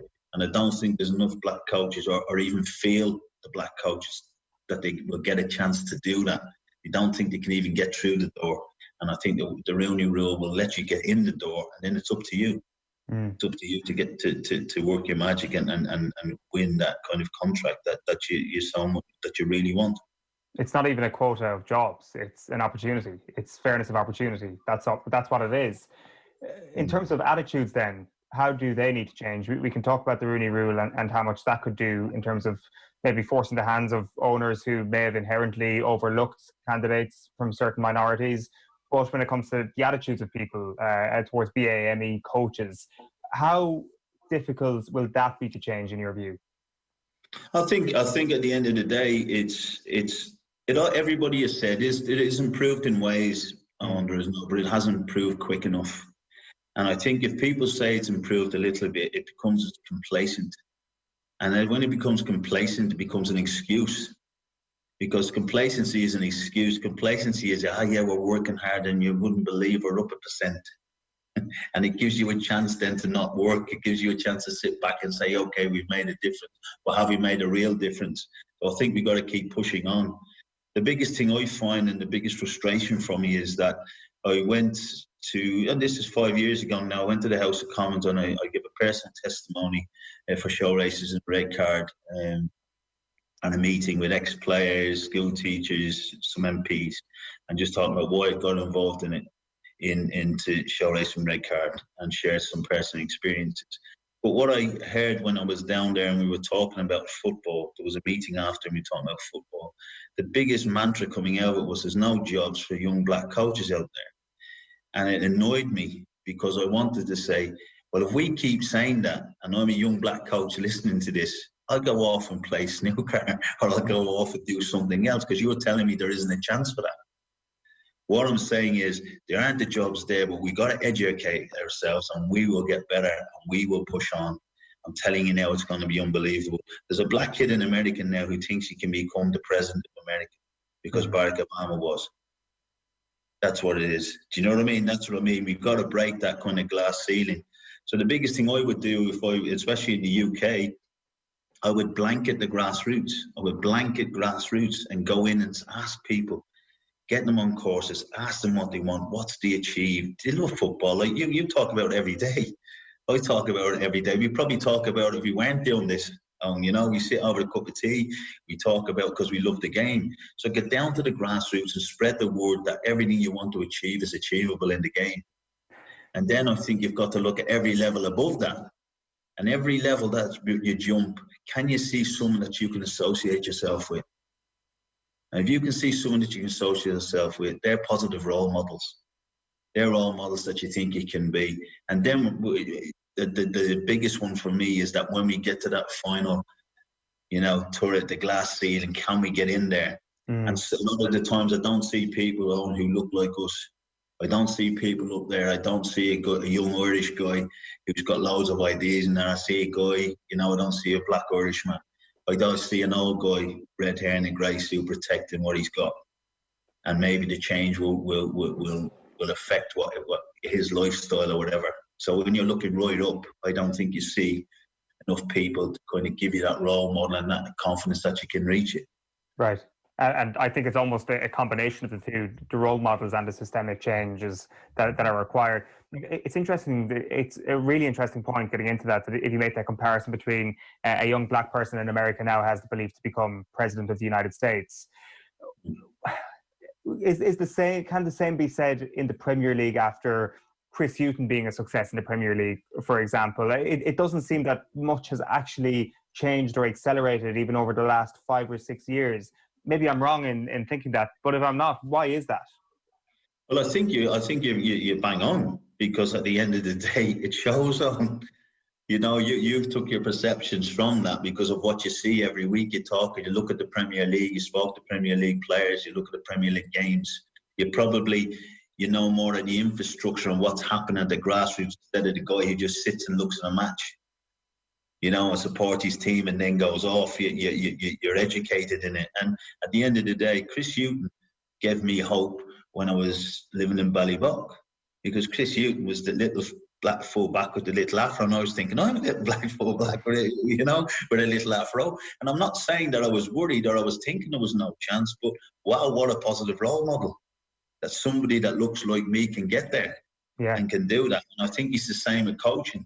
He's a very humble man, very humble guy, and I think he's done loads. He doesn't want to get applauded because he's a black coach who's been successful. He's just a coach who happens to be black. That's what Chris will say. I'm a coach who happens to be black, same as me. I'm a coach. When I walk out to the training pitch, I don't think I'm a black coach. I'm a coach who happens to be black Irish. And I think that's where we've got to get to. But again, when we look at the top leagues in the UK, because you talk about it a lot, and I'm based over here and I've coached in and played in the league so much, we don't see enough. You got Nuno at Wolves, but he's Portuguese. He's come in, and maybe that was a little bit more sexy. Clarence Seedorf, maybe, do you know what I mean? Because he's played and he's won the World Cup, or he's won whatever, he's won the European Championship, he's won Champions League. But I'm just thinking about the people who work in the country and have played in the country, who love and who are fighting every day and working every day to improve players. And then are they seeing a pathway or a chance for them to go? And I think when you look at it, that doesn't look like there is. Darren Moore. Again, we can go pick it. It's like one hand, isn't it, really? If we were going to talk about it, we go Darren Moore did a fantastic job at West Brom. And the success stories are all too irregular, and it doesn't seem that the tap has been turned on yet at any point. No. Not that it will be an overnight thing at all. It just seems that if you wanted to look at some sort of evidence of recent measures working, you would like to have seen one Chris Hughton become a couple of success stories a year later, and then maybe 3 or 4. But it just seems that there's a bit of a stagnation, doesn't there? And this is why these current conversations in the last couple of weeks have been so important, because you feel it is revolutionary, and something will change at some level of society. Whether or not that will permeate into football, time will tell. But you'd like to hope so. You'd like to certainly think so. And then, like, you have people coming out across governing bodies in the UK outside of football over the last couple of days saying that they will commit to change because role models are no longer enough. The systemic changes is what needs to happen. So it's going to be very, very interesting few months and a few years for this, and hopefully we do see more of a drip feed of this, and just having the opportunity is key. Curtis, the other thing we wanted to ask you about, because we had Stewie Byrne on the show last week. He was obviously chatting about the same subject, and he was talking about that a terrible day in Bucharest in 2005 when yourself and Joseph Endo were racially abused. I think I have the year correct there anyway, playing for Shells. Yes. Tell us a little bit about that and what your recollection of that was. The my recollection of it is it's like everything, Owen. I think that you at the time, and what you do, I was a senior player. I was at the end of my career. I came over and played a few games, and I was absolutely buzzing to be playing Shells and have a chance to play in Europe, which was unbelievable. But I'd heard and experienced racial chanting before, same as Joe had at different stages. But this was like, it was something that I wasn't really expecting on that day, and the biggest thing that stood out for me, and the biggest pride and inspiration I had from it, was it affected the lads we were playing with more than us probably. And I think, wow, what a change. You know, instead of the old get on with it, lads, you're okay, you be grand, was like, this is unacceptable. And you had guys who were thinking about it, like Stewie Byrne and Little Wes, and you had players who were like literally saying, this isn't right, this shouldn't happen like that. A guy has always said, I met a guy and he spoke, and we were at one of these meetings, and he said, sticks and stones will break my bones, but names will never hurt me. We've all heard it as kids growing up, and we all go, oh, great. And I'm not having that. That's my biggest thing when I speak to kids and stuff. Names are like a little slash of a knife. Names are something that hurt you inside, to take a little bit of you away.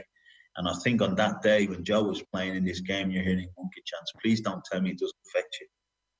Please don't tell me that you're 36 or 37 and it doesn't affect you. There's no doubt it does. But you have a coping mechanism that's come with probably experiences of through your life that you're going to help and that jump in and do that. What we've got to do is we've got to get black players in 10 years' time not thinking that never happened to them before. Why is this happening? Or it hasn't happened, or they haven't got to think about all the experiences of this that they've had to deal with. It was a horrible day, really. And the worst thing about it is it's a UEFA competition. It's huge. It's huge. I don't know if you remember when Bednar had Paddy Power shorts. I don't know. Do you remember Paddy Bednar pulled his shorts down? And I'm not going on a rant. I'm not going off on a different thing here now, talking about fans. But what I'll tell you is, I think he got fined €75,000 for doing that by the league or whoever it was, with his UEFA. In that same week, they unfurled a monkey banner at Atalanta. With a picture of an ape on it and bananas, and racially abused the black players playing, and they got fined €6,000. So you're thinking, hold on a minute. So it doesn't matter where you are, where you're playing, or what your thoughts are. If you look at that again, numbers, statistics, facts show that it's worse to pull your shorts down a fraction, so you show a waistband, or 20,000 people do monkey chants, get bananas thrown them or stuff like that. So I think then it goes back to the guys in the big castles in UEFA and FIFA and not stepping down. Nothing really happened after that. It was reported in the Irish press and then forgotten about. And I think now the way we're going, as you said, there's a sea change. And I think that things like that won't be acceptable now. They'll still happen. There's no doubt about it. There's no doubt about it. We'll read about it as soon as it starts again. As soon as the games start again and the crowds are back in around the world, around Europe, we'll hear about it. But we're hoping that we're going to slowly try and get that venom and the poisonous kind of talk out of our football stadiums. And then I think in football stadiums, we always say it's a cross-section of society. It's a small, it's a combined real cross-section of society. So it's 30 or 40,000 people from every walk of life, every nationality. And if we make it acceptable in there, it means it's acceptable in society. Did you ever get racially abused anywhere that wasn't abroad? If you were like going away with shells to somewhere like Bucharest, like I think we're often very quick to point a finger at places in far-flung places. We're looking at Eastern Europe, Central Europe, and saying that that's where all the racists are, and none of them are at home. And maybe we don't ever experience the outward racist on that level, where you've got a monkey banner and horrific displays of abuse from a huge cohort of fans in a stadium. But at home in the League of Ireland, was it ever something that you experienced? Well, I think in the first few seasons of playing the League of Ireland, there's no doubt you heard it. I was 18, 19, Brian had given me a chance to play in the League of Ireland. We played away in a few games. There's no doubt, you heard your black bee or this or that, or go back to where you come from and stuff like that, and you heard it. But again, we had a very, very close-knit group of lads who you'll know, and you'll know them now. They're good men, Pat Fenlon, Damien Bourne, John Mcdonnell, Pat Kelch, Mark Ennis. We've so many, we've real good crew of guys who kind of said to me, but again, some of the stuff that was said to you was acceptable. People were laughing at it instead of getting, they were going, "Well done, Jimmy, that's a good one," or whatever and stuff like that. And you think, hold on a minute, how is that? But at the time, you're inexperienced. You don't know. You just think that's the way it is. You go to another game at the same place. You don't know. Playing full back doesn't help, because you've got to go straight up to you've got to grab the ball against the fence to take a throw in. If it goes out, there's no ball boys or whatever, and you're getting it. So there's no doubt it's happened to me in the League of Ireland. It happened to me. The one that really stands out to me, I always remember, was, and it's the real, I'm 51 now, and it was going from Ballybock down to Sean McDermott Street to the Bats, and anyone knows there, they'll know it. So some of the lads are biking, some of the lads were just walking along. It was only a kid, so I think it must have been only about 10 or 12 really. You go down the Bats and you had your 10p and you go to Mary's and buy some chips. Happy days. So off you went. And Mary's was great because you could get 2p worth of chips or 3, you know what I mean? It wasn't like a bag. It was like whatever you had, she would give you the chips. Do you know what I mean? So she'd give us a penny's worth. And if she felt sorry for you, she'd load them up. Do you know what I mean? Or, if she was struggling that day, you might get one chip. But that was it. That was our walk. And I just remember, and I don't know why, and I don't know how it's kind of stayed to me. But as we've gone over the bridge, then now just you go over the Tolka, I think it was the canal, the Grand. It wasn't the Tolka, it was the Grand Canal. I don't know. And you look up, you can see Crow Park. So as you walk over, as I just walked over, just walking down, and this fella was coming up. I always remember a large-sized man, carrying a picture. He kind of a woolly hat on. And as we were walking, he just kind of veered a little bit as I was walking, and he went, "You effing black thing, go back to your own." And I was like, wow. And it really shook me. I was only a kid. I'm thinking this adult is saying that, and the lads were looking, going, "Man," and doing all this and stuff, and went. And it's something that's always stuck with me, because that was kind of a fear of probably the realization that you're different. Because I literally grew up as the only black kid in the football team, the only black lad at the school, other than my brother when he came, and all my mates. So I never really thought of anything. I didn't think, my mother, was a white Irish woman, so and who brought us up alone as a single parent. So that's it. But I just remember that time walking across, and that gave me a real shunt. That gave me a real wow. Friday as an adult saying something like that, and I always think now, what was his mentality? Why did he say that? why did he say that on? You know, why was he having a bad day? Was he, do you know what I mean? Is that his thoughts or what it is? But the effect he had on me is that 40 years later, you can still remember. Yeah. You know what I mean? So I think it's a weird thing, and they're little things. So again, I don't want to, I get fed up with people saying, you're throwing the black card, the race card, the this and that. I've had a good life. I've got 3 beautiful daughters, and I don't want them to, any of them to have to deal with anything to do with the colour of their skin. And this is a really interesting thing now about your daughters or how society is at the moment. I would like to think that the volume of people who would outwardly racially abuse somebody like happened to you when you were 11 years old, I'd like to think that volume of people has diminished a small bit. Those people will always exist. I wonder, when it comes to kind of a more insidious level, when it comes to racism in this country and in Britain, Curtis, about the attitudes people show, because we had Gina Appa-Moses, the Irish sprinter, on a couple of weeks ago, and she kind of mentioned that she would be questioned about, but where are you really from? Or she would be particularly criticised when she's representing Ireland in social media comments.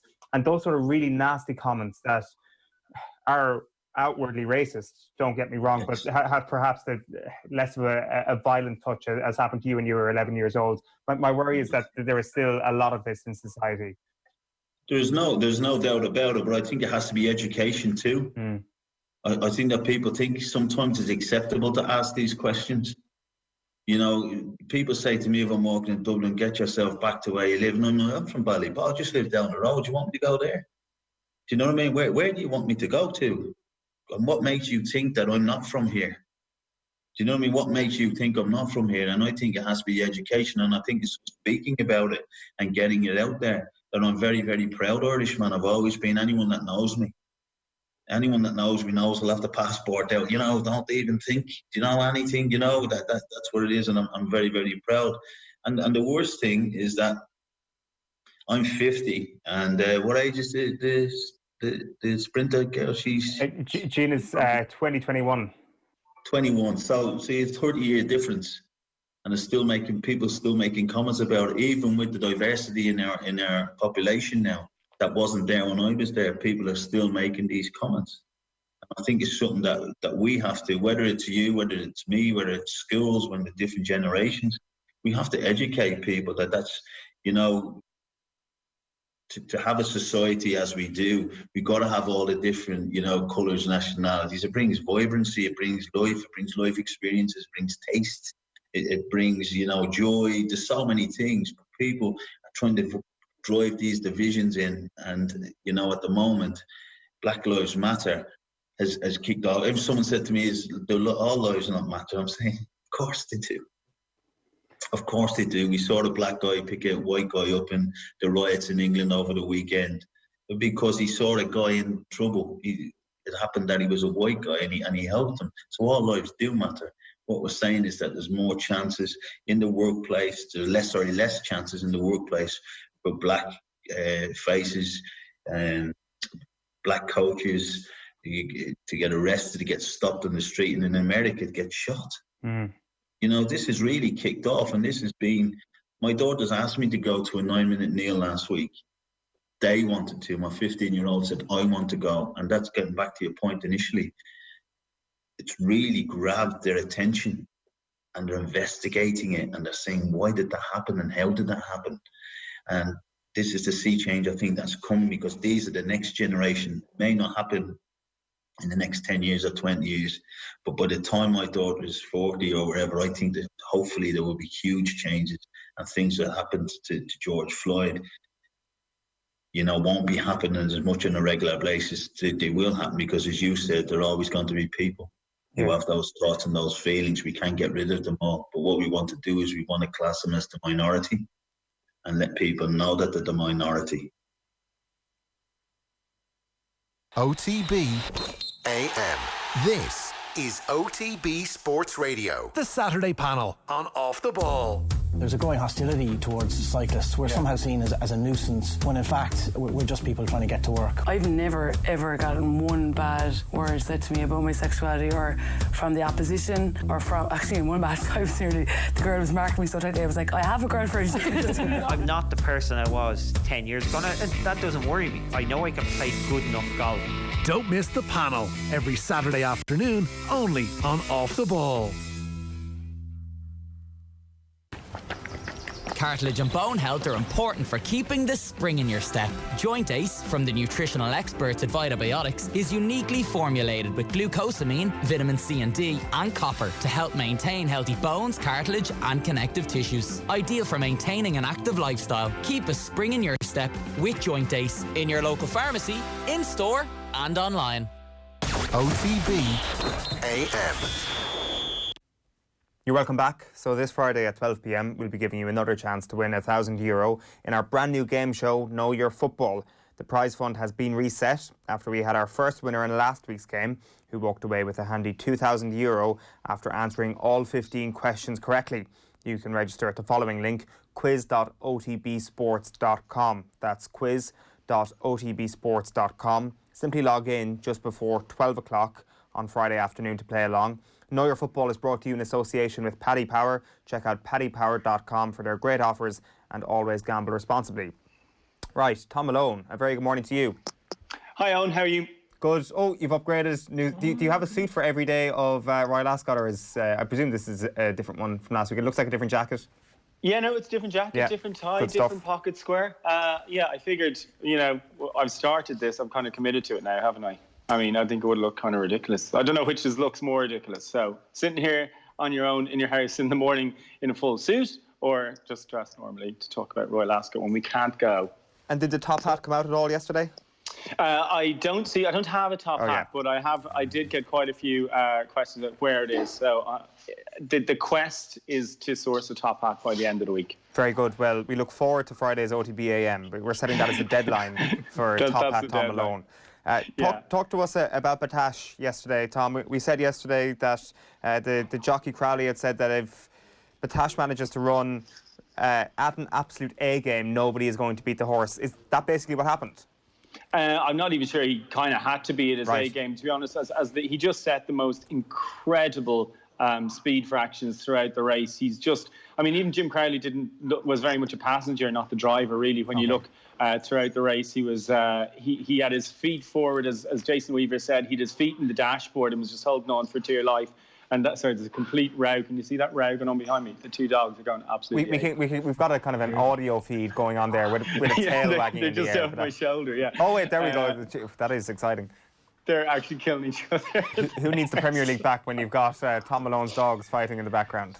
Yeah, so no, Batash is absolutely unbelievable. Nothing could go with him in the early stage, and then nothing could get close to him. I was happy with Equilateral, who we suggested at 12-1 was an each-way poke. He finished second, the stablemate, but it was all about Batash. And like I said, his the fractions he set were just phenomenal. And no matter what Jim Crowley says, he had very little to do with the situation because, like I said, he didn't even seem to be in control. The horse was going so fast. For the uninitiated and the uninformed like us, how can you tell that Batash is the horse of a lifetime, as it's mentioned here, and how big is the ceiling, and how special is this horse?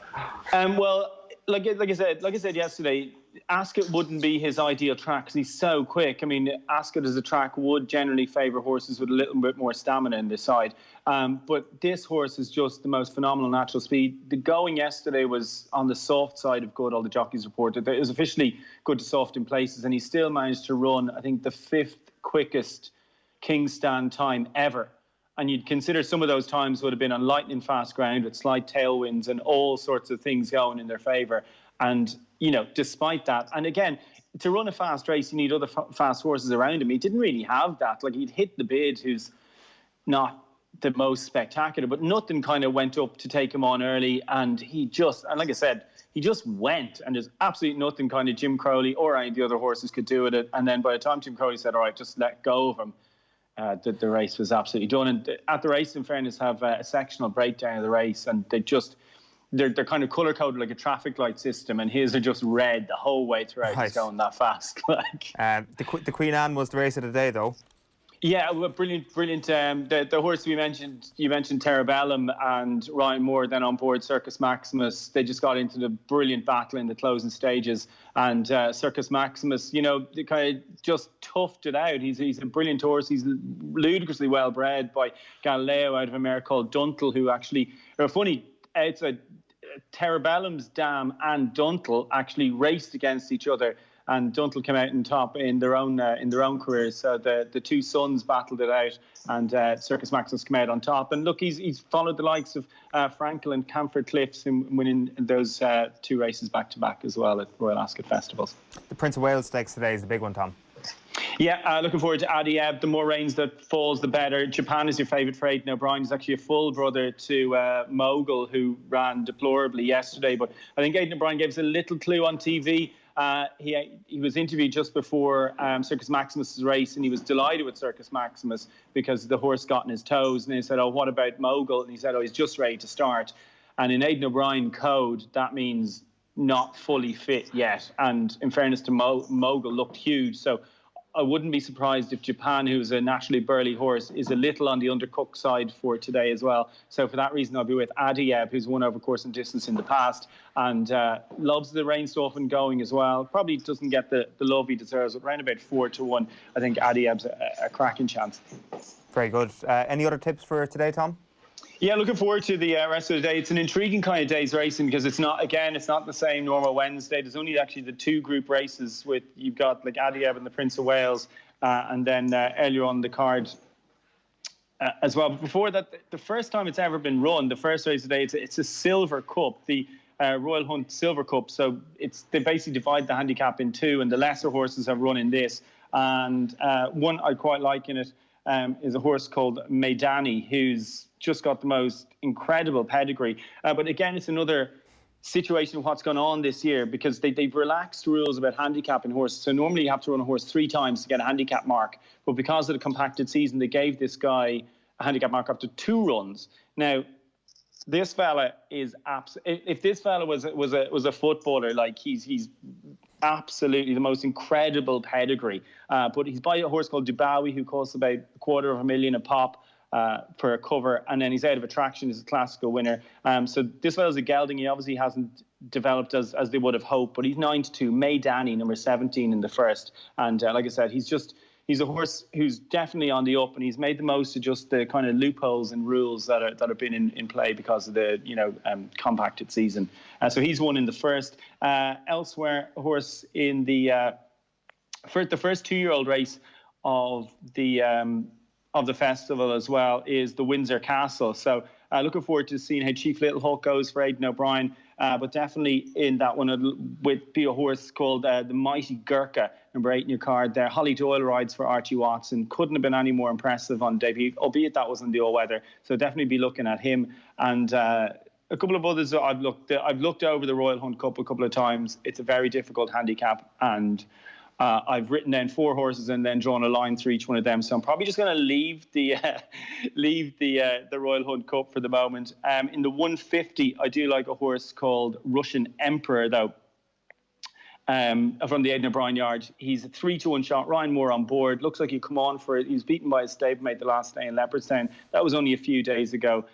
He's 3-1, and that looks a pretty open. Hampton Court Stakes is the only other. It's the only other actual group race on the card after the main event. And the other one I've had a look at is the King George V Stakes at 2.25. A couple of horses in here by Australia, and they're named by English people. Can you tell? Because they're by a horse called Australia. One's called Convict, and the other's called Bodyline. So healthy bit of casual racism there from the horse naming population. But Bodyline is actually the one I like. He's trained by Sir Mark Prescott. Luke Morris on board. I was second last time out, and like I said, looks regally bred, and you'd imagine off a mark of 85 that Sir Mark Prescott would be able to do something else with him. Great stuff, Thom. Can I just ask you about the viewing experience just before we finished yesterday? Because I watched a bit of the racing yesterday afternoon, and I admit I did find it a bit unusual. We saw the picture on the front of the Racing Post today of Frankie doing the dismount and nobody in attendance. Aside from kind of Ennis Simon getting absolutely butchered by the commentators in the UK, what was the experience like watching the racing yesterday afternoon? It was very strange, and everyone kind of couldn't help but comment on how strange it was, which just kind of added to that as well. And, you know, like kind of coming back, though, Batash comes back to a mute. Well, of course, it's a muted response, but there's no one there. But look, it's devalued it because, you know, not lesser horses, but fewer horses from abroad are there. And from a viewing experience point of view, it's just bizarre. You know, it's like going to a kind of like watching the race, and even if you didn't know the quality of horse on offer, you'd be mistaken for thinking it's kind of an industry card in mid-October, you know. So it's very, very weird. Everyone seems to be doing their best to try and knock a bit of crack out of it and do what they can, but it's very strange. And obviously, you know, horse racing, the first kind of sport in the UK back behind closed doors, so maybe it's kind of going to give a few clues as to what the football will be like in the future and stuff like that. But I mean, so much of horse racing, particularly in those final furlong, I can't imagine it's good for a jockey when you sort of get into a battle in the final furlong and you don't get that roar of the crowd, because they are very close to the action. You know what I mean? The crowd are right down at the rails, and the noise at Royal Ascot or at Cheltenham or anywhere huge like that where you've got tens of thousands of people, I mean, they really do push them home those last few yards. I mean, the positive for a horse like the horse that won the Fillies race yesterday, she looks like she would have been she was actually advantaged by the lesser crowd because she was clearly very hot-headed, very light in her toes, and was still a little bit unruly throughout. So you can't imagine how things would have gone for her had the crowd not been there, had the crowd actually been there. So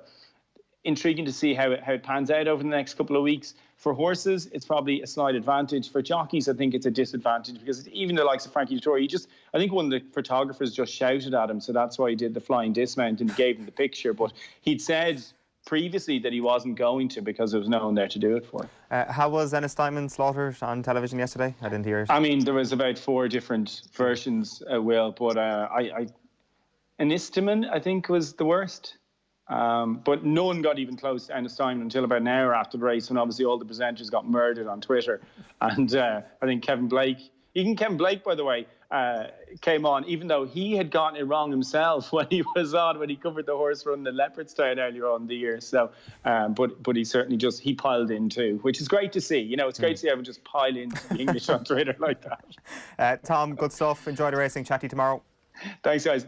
Thom Malone there giving us all the tips for Royal Ascot Day 2. It is 9:36 on this Wednesday morning. And as we mentioned earlier, OTB are partnering with BMW and Triathlon Ireland to take part in the Run and Ride for Pieta, which is a cycle and run challenge that is supporting Pieta House and is proudly supported by BMW Ireland. So we're in the middle of their 6-week training programme, which will culminate in a live broadcast of the duathlon on OTB AM in July. You can join in too. Just sign up over at Triathlon Ireland. And we also have weekly prizes to give away to anybody who wants to take part.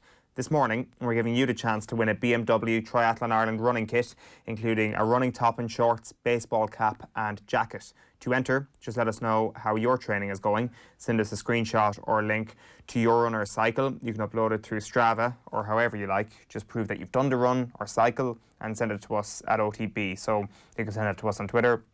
You can comment below, DM it. You can WhatsApp us as well. And the number for WhatsApp is 0879 180 180. That's 0879 180 180. Right, we are delighted to say that we're going to be joined by Irish actor Peter Coonan next for the OTB Culture Hall of Fame. But first, we want to tell you about an interview that is going to be exclusively available on the OTB Sports app today.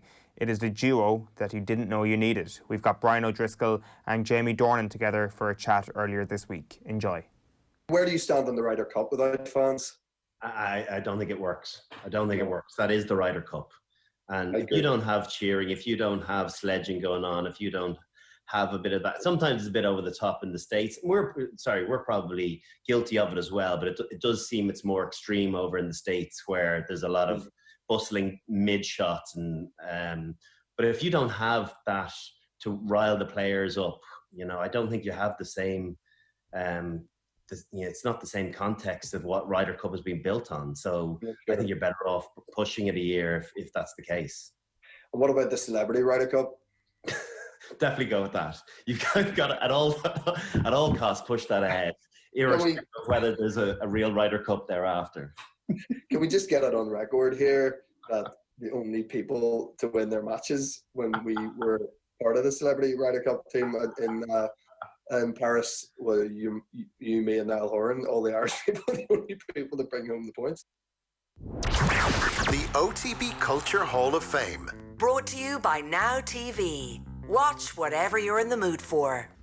You're welcome along to the OTB Culture Hall of Fame, which is brought to you in association with Now TV. You can stream every episode of the unmissable news show Gangs of London on the Now TV Entertainment Pass, which also has a 14-day free trial that you can avail of. You'll also find our previous episodes right now on the OTB Podcast Network. So episode 2, for example, was Gladiator with Dermot Kennedy. After that, we had Stephanie Preisner on talking about the US office. Kenny Cunningham doing Fawlty Towers was a classic. If you haven't seen that, check it out. Lenny Abrahamson on Detectorists and Erica Cody on Don't Touch My Hair are just some of the other ones. And delighted this week to welcome actor Peter Coonan to the show. Peter, how are you getting on?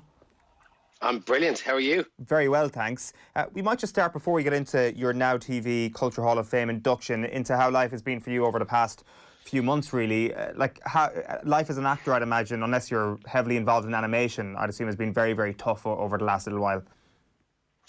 Yeah, there's been nothing happening whatsoever. To be honest, I've just kind of written off 2020 from early stage. I got a play done in January, which is something I can cling on to.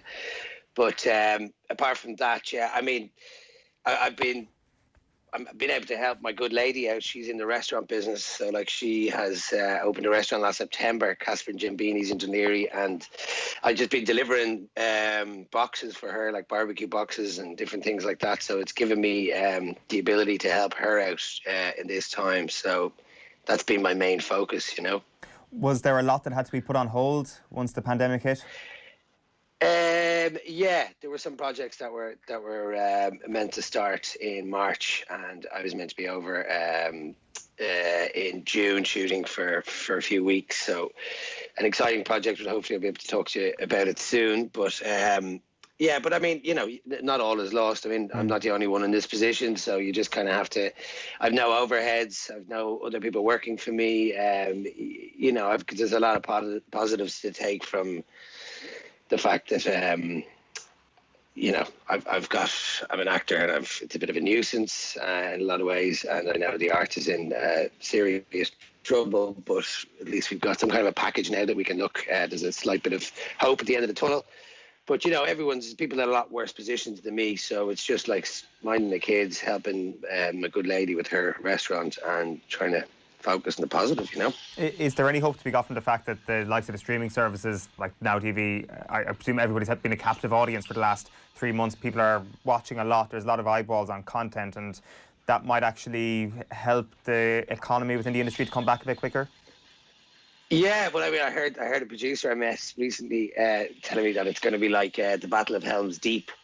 That once it's lifted, that you'll have you know, swarms of actors and producers with their various truncheons dying to knock down the doors of streaming services. But you'd hope that's the case, and you'd imagine it would be, because, you know, everyone had to rush their content. Like the Jordan doc was completed, they tell us, a week before the final episode aired. So, you know, everyone's pushed the content out so people can watch it during this tumultuous time. So yes, I think there's hope there. Yeah, and I think there will be a lot more stuff happening. I think everything's going to be, you know, pushed into trying to fit a lot of stuff into a year with certain industries, like, you know, weddings and my industry. Hopefully it'll affect actors for the better. Well, fingers crossed. Let's get straight to this, Peter, because you've got a phenomenal suggestion today. What are you putting into the OTB Culture Hall of Fame? I'm very honoured and proud and excited to get goosebumps doing it, to put The Sopranos into the Hall of Fame. I'm not going to ask why you put The Sopranos in. The question I'm going to ask you is, how many times have you watched The Sopranos, and why is it so rewatchable? This is my third viewing. Okay. And the first viewing was like as a teenager on TG Car with my brother at home and our pals, all the way through then till it finished airing in 2007. The last episode aired, wasn't it, I think? Yeah. Yep. I mean, it completely affected me in different ways each time I watched it. I watched it then about 5 years ago when I had a hiatus from work, and I got back into it again. I watched that on my own, and then this time around I was kind of said to Kim, you know, are you ready for this? You know, because if someone joins you in watching something that means so much to you, you need their like undivided attention. You know, Yes. There's no phones. You turn into a slight fascist when it comes to that scenario, because I remember trying to watch The Wire with her, and she was first of all, the first 50 minutes, and that meant an similarly unbelievable amount to me as both an actor and a person. And after 10, 15 minutes, she just wasn't giving me what I needed, so I just had to cut the cord in that one and just put it in the back burner for another day. But with The Sopranos, I knew that like she'd get into it quickly, because there's so much there for everyone. You know what I mean? So each time it just meant so much. But also, I mean, different things affected me in different ways. But this time around, my third viewing, I suppose, as a father, and now as a married man, or close to a married man, you know, it affects you differently. You start to see Tony in a different light, and the examination of a man and the humanity, the access to the humanity of a gangster that's so skillfully done. And then I think, you know, it's coupled with the world of gangsters, which we've kind of grown up in, from the Godfathers, Goodfellas, all Scorsese's films, Departed, and everything else that we know, and love hate to a certain degree in this country for sure. So that all coupled together, it's exciting, and then it's so real and it's so raw. And it's so tragic, ultimately, you know, for so many of the characters. Peter, I think my experience of watching this was probably similar to you. We're a bit older than Owen, so I remember staying up late to watch it on TG Carra when it first came out in 99, 2000. But Tony Soprano, I guess him as a character is one of the reasons that The Sopranos was so excellent over the 8 years of its run. Because in many ways, we're looking at a guy who is the complete opposite of the movies that the mob guys watch within The Sopranos. He's not the glamorized kind of Scorsese front man at the top of the mob. We're looking at a guy from basically the first episode who is a broken man here. Yeah, and that's the genius of the show, isn't it? Like that, we get an insight into the psyche and a man essentially having a breakdown, you know, who is the boss of a family, of a company, whatever way you want to put it. And then we see him struggling with being a father, struggling with being a husband, struggling with an overpowering mother. And I think that's the most interesting part of it, because he's kind of weak to the words of his mother, and they just can strip him down in an instant. And then you see him taking out that frustration on some of the members of his crew. And yeah, I mean, you just follow him through, and then, I mean, you're watching someone who is a complete master of the craft, and it's so subtle, and he's just on edge throughout the whole thing. And watching it back as an actor, I think sometimes you can try and watch someone like Gandolfini and you're totally in awe, and you're trying to look to go, oh my God, like, what's he doing? And it's just impossible to kind of take his skill out from watching it, because it's just so natural. He's just become this character over time, and the little nuances and every little way that he says his dialogue is just, you can't see anyone else but Tony Soprano. And then also, you know, the whole cast is just impeccable. Every single person that comes into it plays the part to absolute perfection, I think. That's very interesting, actually. Gandolfini's anniversary is Friday, by the way.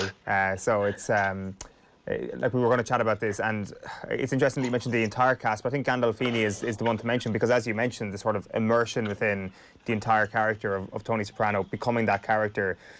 In a way, do you suspect that over time it was such an easy role for him to show up and do? Like, did he become the embodiment of Tony, or how did he view that in terms of the outside looking in on a technical point of view? No, I don't. I think that, like, with a show like that, I think it each season got more challenging because the stakes got higher, and as we saw, you know, it was at some part of his life there was a crisis. You know, if it wasn't with Carmela, if it wasn't with summer, if it wasn't with Anthony Jr., if it wasn't with one of the lads of the crew, if it wasn't with Chris, if it wasn't with one of his gumas, if it wasn't with the business falling apart, if it wasn't with the mother, it wasn't with Uncle June, every time he got to a point of strength that he felt like he could leave Melfi and move away from that side of things, which was also bringing him down as a character within the mob, that the lads knew that he was seeing a therapist. Like, that was very difficult for him to deal with. But that was an amazing couple of episodes in the first two series where they found out and the slagging was happening. It was so kind of, you'd reminisce of when you were younger playing hurling or GA, or someone finding something out about someone and you just get ripped for it. But I think that it just got the writers, David Simon and David Chase, they just made it harder and harder, and his character became more nuanced, and you could see he was struggling with more as a character. So I think that, and I know from reading about Gandolfini that he had a massive relationship with his former acting coach. So they used to meet in New York before he'd have big scenes, or even not so big scenes. Anytime he had the chance to meet him, he'd meet him in a bar, and they just run lines. Right. So he was still at a point as an actor where he was, not that he was unsure, but that he really wanted to be bringing the best every time. And just before they started, actually, just as lockdown began, I kind of made the decision to watch it. And I had been watching behind the scenes footage of them all talking about it, and how much it meant to them, and how little they knew when they started that it was going to be so big. But that the big kind of shock, and also what impressed them most about when they heard this series is happening, is that the casting, that when James Gandolfini was cast, that they thought, like normal gangsters films that we know, that it would have been someone of Clooney-esque film looks or presence or that kind of thing, whereas they went with someone who was kind of a bit more human and that we could all relate to. So then all the other actors, like Eddie Falco, said that, like, at that point then I felt like, okay, I can have a chance at this part, because they might go for someone more glamorous that she thought. So it was all kind of became quite just about the person connecting with the character, as opposed to trying to pick a film star that will sell it. Right. So I didn't realize that. Yeah, well, all those elements just kind of really make it so, just so believable. And it came at a perfect time as well, as like so many TV shows do. But at the time then, I was texting Stuart Carolyn just saying that, reminiscing on our situation where it was like, it felt like it was something very blessed to be a part of, and that came at such a perfect time for a perfect show, for a perfect time, and for a perfect nation. Yeah. So I think with Sopranos there was so much of that involved, but I think there was non-stop working from all the actors. I think, and also with Gandolfini doing what he was doing, every single actor had to kind of up their game every time they were with him on screen, because his intensity was just so palpable. Right, that's very interesting. Because basically the immersion in the character then, that's not really ever achieved. There isn't a place where Gandolfini is saying to himself, I'm comfortable being Tony Soprano. It was a constant work, even to the end, is what you're saying here, that he was meeting his acting coach quite late, by all accounts. Yeah. I don't think I think that as an actor, when you get something like that, and he seemed to me to be a very humble guy, and that he was so appreciative and so grateful for getting the opportunity to do something like that, that he'd never rest in his laurels and think that I have this sorted. So it would constantly be pushing himself, and the script would push him, because you saw how each season, as I said before, just it was everyone's trying to knock him. Can I ask you, in the context of the post-Sopranos world, how difficult or otherwise it is to achieve something like Tony Soprano, in terms of creating an anti-hero? Like, it seems that we've had quite a lot of them, in terms of like Walter White and Donald Draper, but then I wonder, are we actually just kind of dealing with the very cream of the crop here, and that there have been so many busts in terms of the anti-hero genre, that actually the post-Sopranos world is filled with a lot of people trying to imitate and failing to imitate well? Yeah, well, I mean, it's a very tricky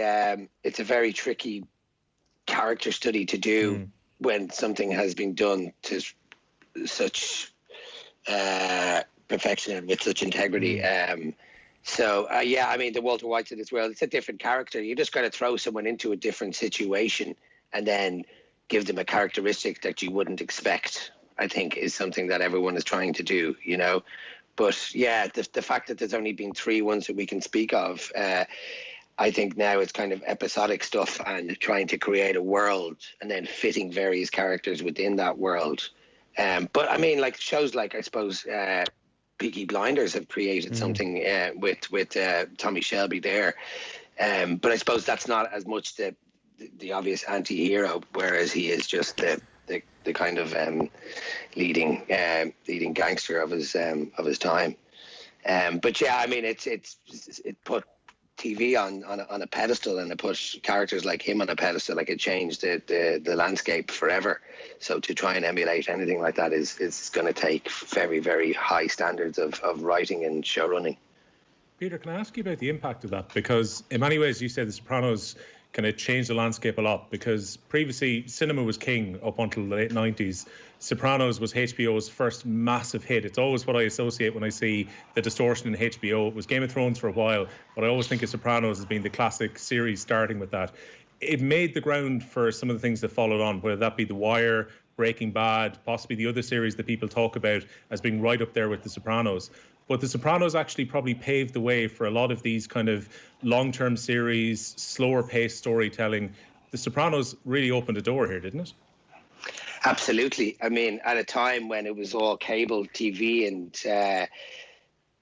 what did HBO have? Boxing and the shows at that time. What shows would have been famous? Everybody Loves Raymond, certain things like that. There was nothing like this. You know, David Chase was say wanted to become like an avant-garde European TV filmmaker, and was working in TV for so long, but couldn't find a way into the market, so to speak, and was writing for various different shows in the States, and then suddenly wrote this pilot that was supposed to be, he wanted it to be a movie. And then obviously someone steered him in the right direction. HBO wanted then to get a show that would grab people and that would make people want to subscribe to HBO. And it came at a perfect time when we hadn't seen TV being done in the way that film was done, but it wasn't shot in that way. It wasn't, like as you say, slow, and the content wasn't dark, and the idea of an anti-hero and mixing it all, drama with comedy, and that very dark comedy that, you know, Beckett style world that, you know, there's nothing funnier than unhappiness, but it was just, yeah, I mean, it was just the perfect time, as I say, for a perfect show, and the Americans were gagging for something of this quality, and the way in which, you know, Tony's character was created just kind of, I think, blew people away. Like to mix this, to mix a gangster with, you know, the troubles of modern masculinity as it was, you know, and then told in such a long novelistic style way that we could see him unfold, and just very smart writing then, you know, like using Shakespearean style literary metaphors and all that, like, and and then mix it with violence, and people are just sucked in by that, and the reality of it as well, you know. I think actually Eoin was probably a show before this that was kind of, you know, had close to groundbreaking, because it was the way it was shot and it felt real, and we got to see blood, and there was no real hyper drama like what was the one with Dick Van Dyke, Diagnosis Murder, something like that. But it was more gritty, you know. But then Sopranos just took it to another level, and then obviously the viewership took hold. They had never seen anything like that before. So for people to sit down and watch these shows religiously week in, week out, completely paved the way for writers to think that they could then create a character over such a long period, and for us to be able to follow it, and then for actors, like, it's a dream then, because also, not to mention the fact that you're going to get you know, you're going to be booked for a long number of years if you get a good role in something, but also you get time to kind of really dig into a character and kind of unfold it with other actors over a long period of time. And I, for one, I'm an actor who has benefited, no doubt, from The Sopranos. Is that too easy? Because I'm almost afraid of suggesting that Peter, like the comparison between Sopranos and Love Hate. No, and I wouldn't dare compare them at all. Like, you know what I mean? But even just from your perspective, like I would say that, like, I'm not sure, is describing it as the Irish Sopranos, is that unfair on Love Hate even? Is that just kind of, they're different kind of shows, there's a different sort of character study going on? Yeah, they're different, completely different kind of shows. And, shows, shows are eventually always going to be compared to one another, but I think we need to take them all as a separate kind of piece of work in themselves, because they're both tackling a different story, different themes, and through different prisms, through different countries, through different situations, through different histories. But it's not unfounded to connect the two in regards to how TV was made, and that people like Stuart would have definitely been a huge fan of The Sopranos, obviously, and had then seen that as a way to create a show with a similar platform and a similar episodic serial way. It's re-airing on RTE at the moment, Love Hate. I'm sure there are tons of people. I believe. So you believe. It's incredible looking back on it. If you're talking about the HBO moments that Sopranos managed to fit nicely into, and how it was a perfect marriage of circumstance, you have to kind of say Love Hate was the same thing. There's this unbelievable piece of art, the best modern piece of Irish art possibly that we've seen, culminating at a time where people were willing to invest time every single Sunday night to this, like peaking at 1 million viewers in Ireland at the very end is an astonishing achievement. Like, I wonder, over the years, have you watched it back? Have you kind of delved back into the incredible thing that it was, or do you try and keep your distance? Well, I delve back in regards to trying to get my show reel together and stuff like that, which is kind of a tricky thing to do, because it's quite difficult to watch yourself back over the years, because you look at yourself progress, which is good that you did progress. But I mean, there's times from standing back and appreciating what it was, I think there's times when you have to pinch yourself to go how lucky and how little things fell into place that got you into that situation, to work with kind of those people at that time, and you just see where all the people have gone since then. And it just goes to show, it's a testament to the casting and to the writers, that they got these people with this energy at a time that was perfect symbiosis with a struggling country, and a TV show that happened to kind of hit that zeitgeist, and we were so committed to it, and it gave people so much joy at that time, And I suppose it's always going to be something that you're going to be very proud of to be part of. But there is, I suppose, ultimately a time that you kind of step back and go, all right, you have to move on and kind of, plough your own field in a different way. But it's always something that, ultimately is drenched with pride. And you still get some positive remarks from people. And it's great that, like, I was talking to one of the PR people in RTE, and they were saying that nearly 500,000 people watched it, the opening episode, was it two Fridays ago? Even though a lot of them would have the box set underneath their TV, they just still tuned in to watch the live first episode. So it obviously still means a lot to people. Yeah, well, I think nothing says Love Hate more than a couple of ad breaks in the middle of it. The box sets don't do it justice. You need to be on the television on RT on a Sunday night. Well, the tunes as well. The tunes as well.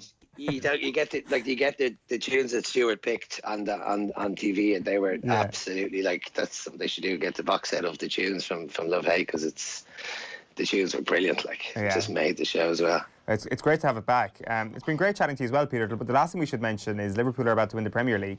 You're a massive Liverpool fan. How much is your thirst about to be quenched right now? Well, do you know what? During this whole pandemic, and it's still ongoing, obviously, with everything that's going on, I didn't really find myself sitting there reading the football pages as much as I was, obviously, during the season. because I knew there was going to be so much nonsense out there about when it was coming back, how it was going back, and what would happen. And I just kind of had to wait for it to be real, to the point that I knew it was going to happen. So at this point, to be honest, this is like the first time I've sat down and really thought about it. Like, I was actually donning the jersey this morning, but then I realised it was far too warm to be wearing that stuff in the front room. But I mean, listen, yeah, it's going to be very exciting. It's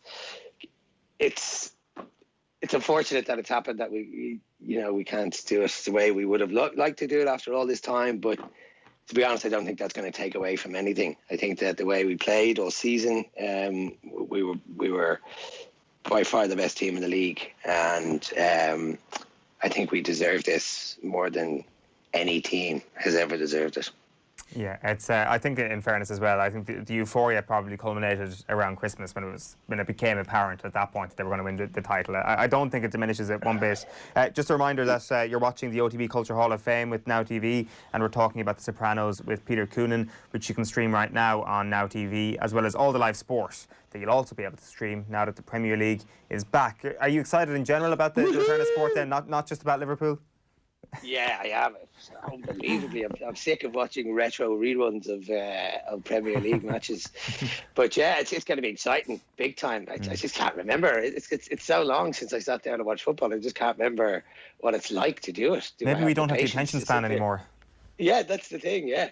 So yeah, it's going to be giddy, but it's going to be strange as well, because you're not going to have any fans. It's going to be bizarre. Do you remember those games you used to watch when Inter and Juve didn't have any fans in the stands? It was always Italy. Huh? It was always Italy. It's always Italy. It's always been Italy. Yeah. You need to read Paddy Agnew's book to tell you that. But so that's going to be strange. I think it's going to be a different kind of football. And I'd say it's going to be completely different for the players as well. I mean, when you're so used, well, probably not actually. That's the question, because when they're so used to the fans, do they completely block them out? But from a Liverpool standpoint, when you're kind of down and the fans are there to lift you up, I mean, luckily we're not in a situation where it's a title race in that regard, because we certainly would need the 12th man.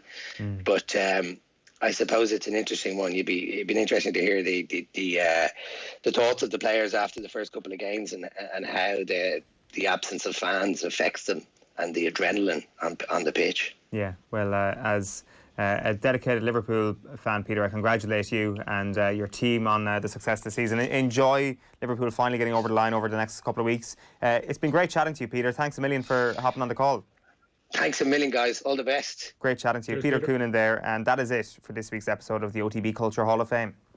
The OTB Culture Hall of Fame. Brought to you by Now TV. Watch whatever you're in the mood for. Did that scratch your Sopranos itch, Will? Yeah, it did. Actually, it's kind of prompted me now to do a rewatch at this stage, because it is the granddaddy. I mean, there's very few series that actually go 8 years, 6 seasons. And the only time that it ever got criticised was the very last shot of the series, where they made that decision to fade to black at the end, as opposed to having an absolute resolution on things. And I actually reckon if we had gone back to 2007 and say ported forward 10 years to when social media was there and people could have complained on Twitter and Facebook, the internet may well have broken at the point that Tony Soprano's story ends with a fade to black, because it obviously didn't give us the resolution that many people expected. Some people thought it was a wonderful artistic moment, but it divided the fan base right down the middle in a series that everyone loved up to that point. But I reckon, yeah, if you're going to rewatch a series, it's well worth investing your time in the 6th series of The Sopranos. If you're trying to avoid spoilers of The Sopranos 20 years later, I apologise way too late for Will O'Callaghan's if you didn't finish it in 2007, you've no right to complain. Darth Vader is Luke Skywalker's dad. I'm sorry to Another break one. that if you weren't around in 1980. You've ruined everything that I was hoping to watch over the next couple of weeks, Will. That's my aim. Thanks a million for joining us this morning, Will O'Callaghan. He will be with us again tomorrow morning, where we're back on air from 7:30. But just before we wrap up, some sad news to bring you this morning. Snooker legend Willie Thorne has passed away. The snooker player and commentator passed away at the age of 66 after a short battle with leukemia. He'd been in hospital in Spain, where he suffered respiratory failure. The news was confirmed by his carer, Julie O'Neill, who said, "It is with a heavy and broken heart that I officially announce that at 1:55 a.m. this morning, Willie Thorne lost his battle and passed away." There's more on that, as you can see on otbsports.com right now. As I say, that is it from OTB AM this morning. Thanks a million for joining us. Coming up on OTB tonight, we've got live and exclusive radio commentary of Manchester City versus Arsenal with Nathan Murphy and Brian Kerr as the Premier League returns. And if you've missed anything this morning, you can catch it back through the OTB AM podcast, which is time-stamped. Just download the OTB Sports app, go to podcasts and subscribe to OTB AM to get it every single morning. So today we had Daniel Harris talking about the Premier League's return and Marcus Rashford. We had that great Curtis Fleming interview. He was really engaging and really thoughtful on racism in Ireland and in Britain. Thom Malone on day 2 of Royal Ascot and all his tips for today's action. And of course, Peter Coonan, as you just heard, talking about the Sopranos on our Now TV OTB Culture Hall of Fame. OTB AM is live weekday mornings from 7:30. We'll see you tomorrow morning, where we're going to have Gary Breen joining us for the first piece of analysis we've done in 99 days. And we'll bring you the latest episode of Keith Wood's State of the Union. Chat to you then. Bye-bye for now. OTB AM. This is OTB Sports Radio.